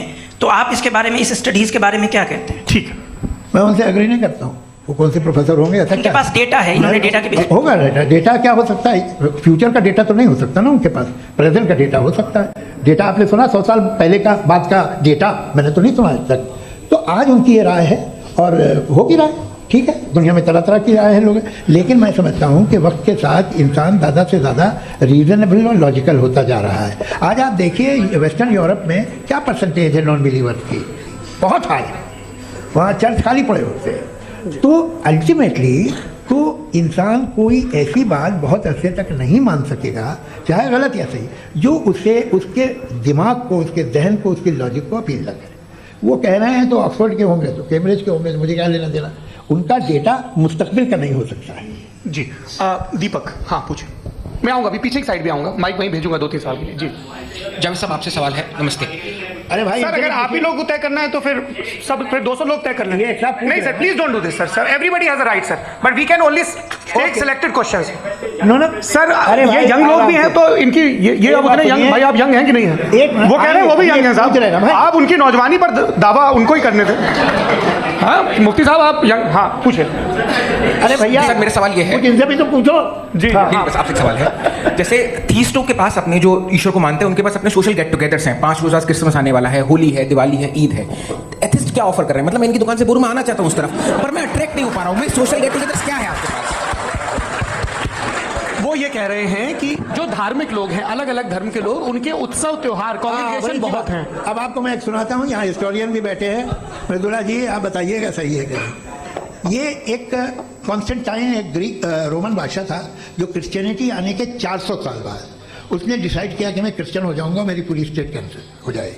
उस ज़माने में ऐसे ही होता था, राजा जो धर्म इख्तियार करता था वो जनता भी कर लेती थी, इसलिए कि वो हो गया था बैंकरप्ट। और उसे जो मेडिटेरियन कोस्ट के रिच क्रिश्चियन वो थे मर्चेंट, तो उससे पैसा चाहिए था। तो उसने कहा यार क्रिश्चियन हो जाओ। तो उसने अपने वजीर से कहा कि भाई ये हिस्ट्री है कि अब हम लोग क्रिश्चियन हो जाते हैं। अरे सर हो जाएंगे, कोई प्रॉब्लम नहीं है, लेकिन एक प्रॉब्लम ये है कि 17 दिसंबर से 25 दिसंबर तक जो पेगन फेस्टिवल होता, जो पेगन फेस्टिवल होता है वो बंद हो जाएगा, इसलिए कि हम क्रिश्चियन हो गए तो होगा नहीं। तो वो बच्चों को बहुत बुरा लगेगा, पब्लिक को बहुत इंजॉय करते हैं, खासतौर से 25 मिनट डे। उसने कहा ये तो सही कह रहे हो, ये जीसस क्राइस्ट की पैदाइश कब थी?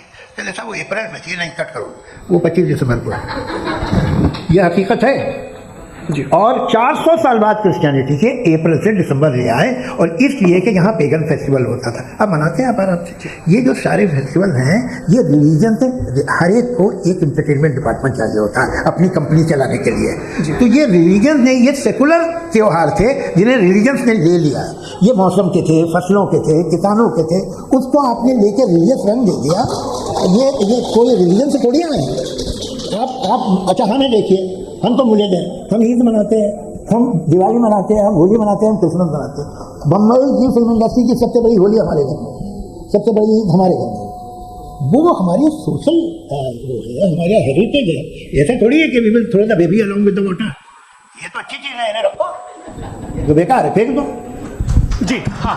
हेलो जी, मेरा सवाल नादवी जी से है। जैसा कि आपने बोला कि गॉड टाइम के भी परे है, और गॉड इतनी कॉम्प्लेक्स चीज़ है कि उसे ह्यूमन माइंड समझ नहीं सकता, और गॉड ने अर्थ पे फ्री विल भी दे दी है। तो आप अपना वक्त ज़ाया क्यों कर रहे हैं गॉड के बारे में बात करके? अपन को तो बात करनी चाहिए कि सोसाइटी को बेहतर कैसे करें। जी, मैं गॉड वही बताता है सोसाइटी को कैसे बेहतर करें। अभी मैं आपका जवाब देता हूँ।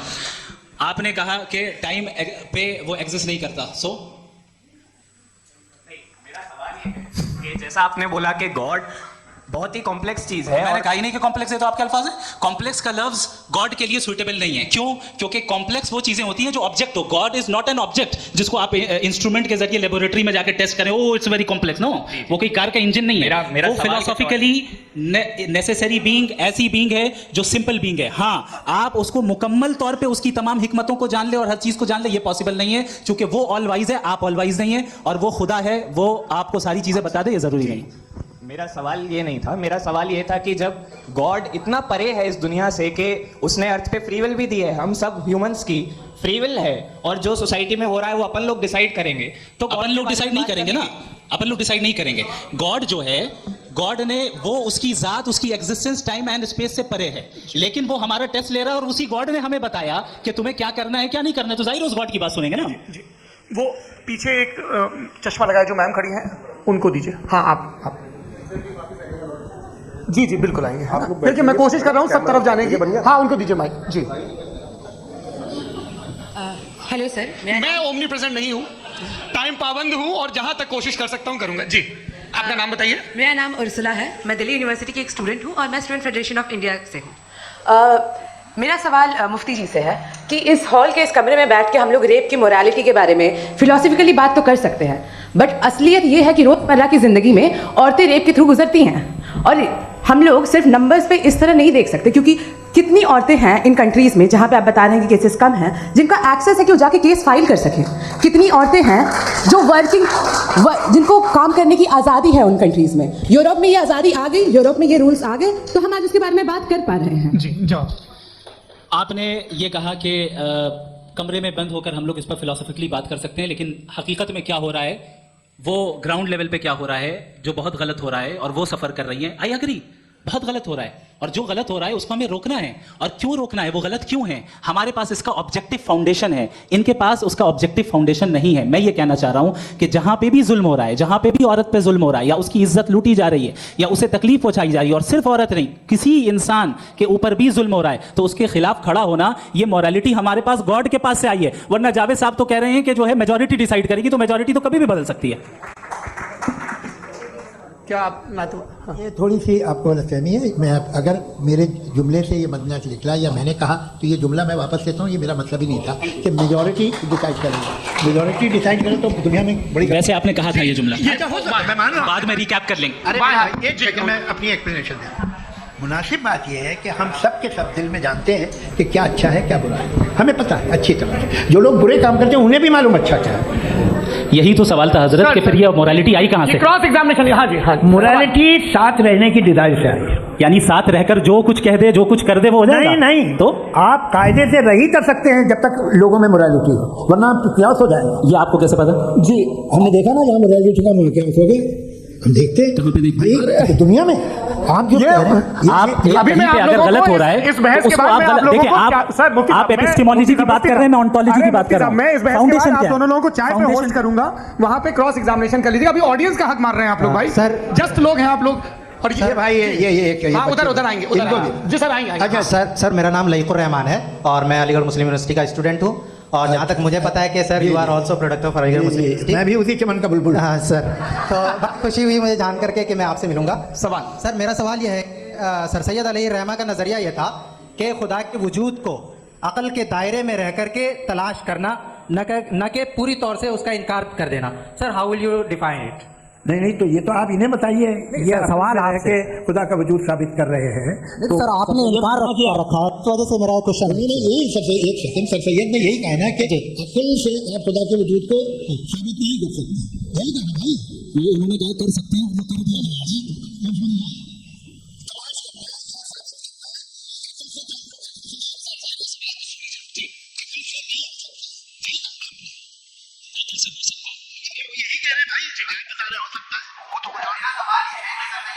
आप अगर सर देखो इतनी कमाल की यूनिवर्सिटी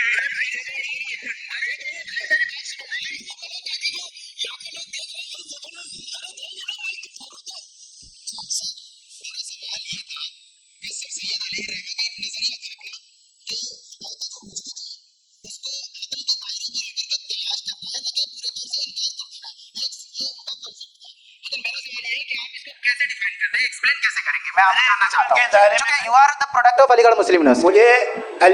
मुझे अकल के दायरे में रखे मैंने बहुत तलाश की, मुझे मिला नहीं। हाँ ये इधर वो चश्मा लगाएं जो, हाँ उनको दे दीजिए। जी जी फटाफट पूछिए, बस 5 मिनट है, 5 मिनट में खत्म हो रहा है। हाँ अस्सलाम मुफ्ती साहब, एंड मेरा सवाल जावेद अख्तर साहब से। क्या नाम है आपका? अरे भैया सब मुझे तो पूछ रहे हो। फैज पूछिए फैज साहब। तो मेरा सवाल ये है कि अभी जो एथियस्ट है वो problem of evil argument use कर रहे हैं अगेंस्ट मुस्लिम्स, राइट? कि इस दुनिया में इतना सारा ईवल है और अगेंस्ट मुस्लिम तो यहाँ अगेंस्ट थियस्ट। हाँ थोड़ा सा करेक्ट कर लीजिए भाई, पूरी मशक्कत ही इसी बात की थी कि किसी एक मजहब पे बात ना टिके। जी, तो बेसिकली आर्गुमेंट ऐसा है कि इस दुनिया में इतना ज्यादा ईवल एग्जिस्ट करता है और अगर एक ऑल गुड गॉड है तो वो रोकता क्यों नहीं है? लेकिन इस सवाल में एक हिडन अजम्पशन ये है कि इस दुनिया में ईवल एग्जिस्ट करता है। अब एथियस्ट ये कैसे ऑन्टोलॉजिकली प्रूव कर सकते हैं कि इस दुनिया में ईवल एग्जिस्ट करता है? मैं आपको बताता हूँ, थोड़ा सा समझा। नहीं सर हम लोग इनको सुनिए। नहीं please don't do that. I want to explain ontology. नहीं हम समझ गए सर, इनको अब जवाब देने दीजिए। अच्छा सवाल पूछ लो। मैं अभी तक क्या था वो मैं थोड़ा सा ऐड ऑन कर लेता हूँ। तुम गुरु, तो हम जब इसका राउंड 13 करेंगे ना तब तुमको स्टेज पे बिठाएंगे। जी तो हाँ जल्दी से। तो देखिए एथियज्म के हिसाब से सब कुछ रैंडमली बन गया है, सब कुछ एटम्स और मॉलिक्यूल्स है। एक पत्थर में और मुझ में सिर्फ इतना फर्क है कि हम लोग एटम्स और मॉलिक्यूल्स का अलग अलग रीअरेंजमेंट है। अब एक पत्थर को कोई इंसान तलवार से 2 टुकड़ों में काटते या मुझे, according to atheism it is same, there is no evil and good according to atheism. जी अच्छा फैज साहब का सवाल ये है कि कोशिश भी करते तो इससे गलत सवाल नहीं कर पाते। एक लाइफ फॉर्म है और लाइफ फॉर्म में फीलिंग है, मतलब लाइफ फॉर्म सुनता है, देखता है, टेस्ट कर सकता है, फील कर सकता है, तो उसकी जो क्वालिटी इस बबल में आ गई है कि वो जानवर में भी है, इंसान में भी है, तो जाहिर है कि उसे कोई तकलीफ पहुंचेगी। तो चूंकि उसके पास वो सेंसिटिविटी है तो मैं करेगा, पत्थर में वो सेंसिटिविटी नहीं है। तो ये क्या सवाल हुआ कि अगर पत्थर को काटा तो पत्थर को तकलीफ नहीं होती, तो आपको काटे तो आपको क्यों तकलीफ हो? बैठ जाइए। जी हाँ अगला सवाल। हाँ पूछिए। जी जावेद अख्तर साहब। अरे भैया सब आप लोग मुफ्ती साहब को छोड़ रहे हैं तो मेरे ही पीछे पड़े हैं क्या? फिर चलो बोलो भाई। You asked how God can exist when children die in Gaza. हाँ You asked how God can exist when children die in Gaza, and you also mentioned the rise of atheism in Europe. But the same events also are leading many atheists and non-believers to turn towards faith. How do you interpret this contradiction, where suffering pushes some away from God, yet brings others closer to belief? देखिए आपको एक बात बताऊं, दुनिया perfect तो कहीं भी नहीं है, हर जगह कुछ खामियां हैं। बेटा एक मिनट, मैं आप ही को कहेंगे, देखो वो तो कुछ खामियां, कमज़ोरियां, खराबियां सब जगह है। लेकिन अगर देखोगे ईमानदारी से कि दुनिया सबसे ज़्यादा महज़ब कहाँ है, एक आम शहरी को कहाँ हुकूक हासिल हैं, वो बोल सकता है, अपनी मर्ज़ी से काम कर सकता है, अपनी मर्ज़ी से राय दे सकता है, हुकूमत के ख़िलाफ़ बोल सकता है, बसर इक़्तिदार लोगों के बारे में बोल सकता है, सरमायादारों के ख़िलाफ़ बोल सकता है। तो आपको ये स्कैंडिनेवियन कंट्रीज़ में मिलेगा, वेस्टर्न यूरोप में मिलेगा। मैं नहीं कह रहा वो परफेक्ट है, बिल्कुल नहीं, वहाँ बहुत खराबियाँ भी हैं, परफेक्ट तो कोई। लेकिन जिन मुल्कों में, लैटिन अमेरिका देखो, गल्फ देखो, वहाँ पर आपको ये ज़रूर है कि रेप नहीं होते होंगे। रेप की ज़रूरत क्या है भाई? उसको तो ख़रीद लो, घर में रखो, सड़क पर रेप करने की क्या ज़रूरत है? मगर सुनिए, मगर हकीकत ये है कि वहाँ शख्सी आज़ादी राय देने की, बोलने की नहीं है। जी ये एक आखिरी सवाल मुफ्ती साहब से। हाँ मैम इनको माइक दीजिए। शुक्रिया। मेरा नाम मनीषा है, मैं हरियाणा से आई हूँ। मैं मुफ्ती साहब से एक बात पूछना चाहती हूँ। आप बार बार जावेद साहब को कॉन्ट्राडिक्ट तो कर रहे हैं कि आपने ये कहा, लेकिन आप भी अजम्पशंस के बेसिस पे बात कर रहे हैं। आपने खुदा के होने का कौन सा प्रूफ पेश किया है, खुदा की एग्जिस्टेंस का? अब इस सवाल को अलग रहने दीजिए, कौन एथीस्ट है कौन नहीं है। और दूसरी बात जो आपने एक छोटी सी कही थी कि ये फ्री विल का इस्तेमाल करता है इंसान अपनी, लेकिन इस फ्री विल का इस्तेमाल में मतलब खुदा ने ये दे दी सबको ये इजाज़त कि वो कितना घिनौनापन और कितनी ज़्यादा खराब से खराब तरीके इस्तेमाल कर सकते हैं। जवाब सुनते जी। आप फ्री विल को मानती है ना? ये अब कहती है कि फ्री विल नहीं है ना? मानती है ना? तो अब आपके पास इसका कोई एक्सप्लेनेशन नहीं है कि अगर एक इंसान उस फ्री विल का इस्तेमाल करके गलत काम कर रहा है और बच के अच्छी ज़िंदगी गुजार के निकल जा रहा है, उसका कोई रिकम्पेंस नहीं है। हमारे वर्ल्ड व्यू में जो इंसान गलत काम कर रहा है उसको भी रिकम्पेंस यानी उसका बुरा बदला मिलना है, और जो सही काम कर रहा है उसको सही बदला मिलना है। लिहाजा जो फ्री विल है वो इस तरीके से है कि एक लिमिटेड टाइम तक खुदा ने मोहलत दी है। ऐसा नहीं कि छूट दे दी, जो करना है करते रहो हमेशा। वक्त आएगा जब एग्जाम का टाइम खत्म होगा तब रिजल्ट आएगा, दौराने एग्जाम जबरदस्ती आपको नहीं बताया जाएगा। अरे भाई एक सेकंड जी, सवाल मुफ्ती साहब से मेरा, मुफ्ती साहब से रुक जाइए, आपसे फोन इसके बाद मैं मुफ्ती साहब एक ही सवाल करता हूँ कि अगर जो हो रहा है फ्री विल से हो रहा है और एक दिन बरोज़ क़यामत इंसाफ होगा, मैशर में वगैरह वगैरह, तो दुआ क्यों मांगते हैं लोग? दुआ मांगते हैं इसके मतलब है अभी भी उसने ये डिपार्टमेंट रखा है कि मैं रोज़मर्रा की ज़िंदगी में बिल्कुल बिल्कुल ही कैन। तो तुम कैन हो, तुम मुझे नौकरी दिला देते हो, मेरे बेटे को ग्रीन कार्ड दिला देते हो, और 45,000 बच्चे मरते उन्हें रोकते नहीं हो। नहीं तो क्या आप ये कह रहे हैं कि इस दुनिया में जालिमों को कभी पकड़ ही नहीं होती है? अरे जो भी पकड़ होगी वो बच्चे होते हैं। बिल्कुल देखिए, मैंने अपने ओपनिंग स्टेटमेंट में यही कहा था, ये छोटे प्लेट है, इसके पीछे का रीजन मैंने बताया क्या है। मंच से आप लोगों को सज्जनों इसलिए कह रहा हूं ताकि थोड़ा सा आपके कॉन्शियस पे जोर रहे कि आपको ऑर्डर बचा के रखना है। वक्त तय हुआ था, ये वक्त पूरा हुआ, आपने इतने धैर्यपूर्वक सुना, मैं आप सबका बहुत बहुत शुक्रगुजार हूँ। यदि इन दोनों विद्वानों की इच्छा होगी तो कभी हम इस बातचीत का राउंड 2, राउंड 3, यही तो देखिए खूबी है इंसान की कि बहस मुबाहसे में वो पड़ा रहता है। आप लोगों ने बड़े धैर्य का परिचय दिया, बहुत बहुत शुक्रिया। इसी के साथ ये बातचीत आप लोगों को मैं एक बात बता दूं, ये सारी बहस हो गई, अब मुफ्ती साहब और बड़े मुफ्ती साहब इन सब के साथ मैं खाना खाने वाला हूँ।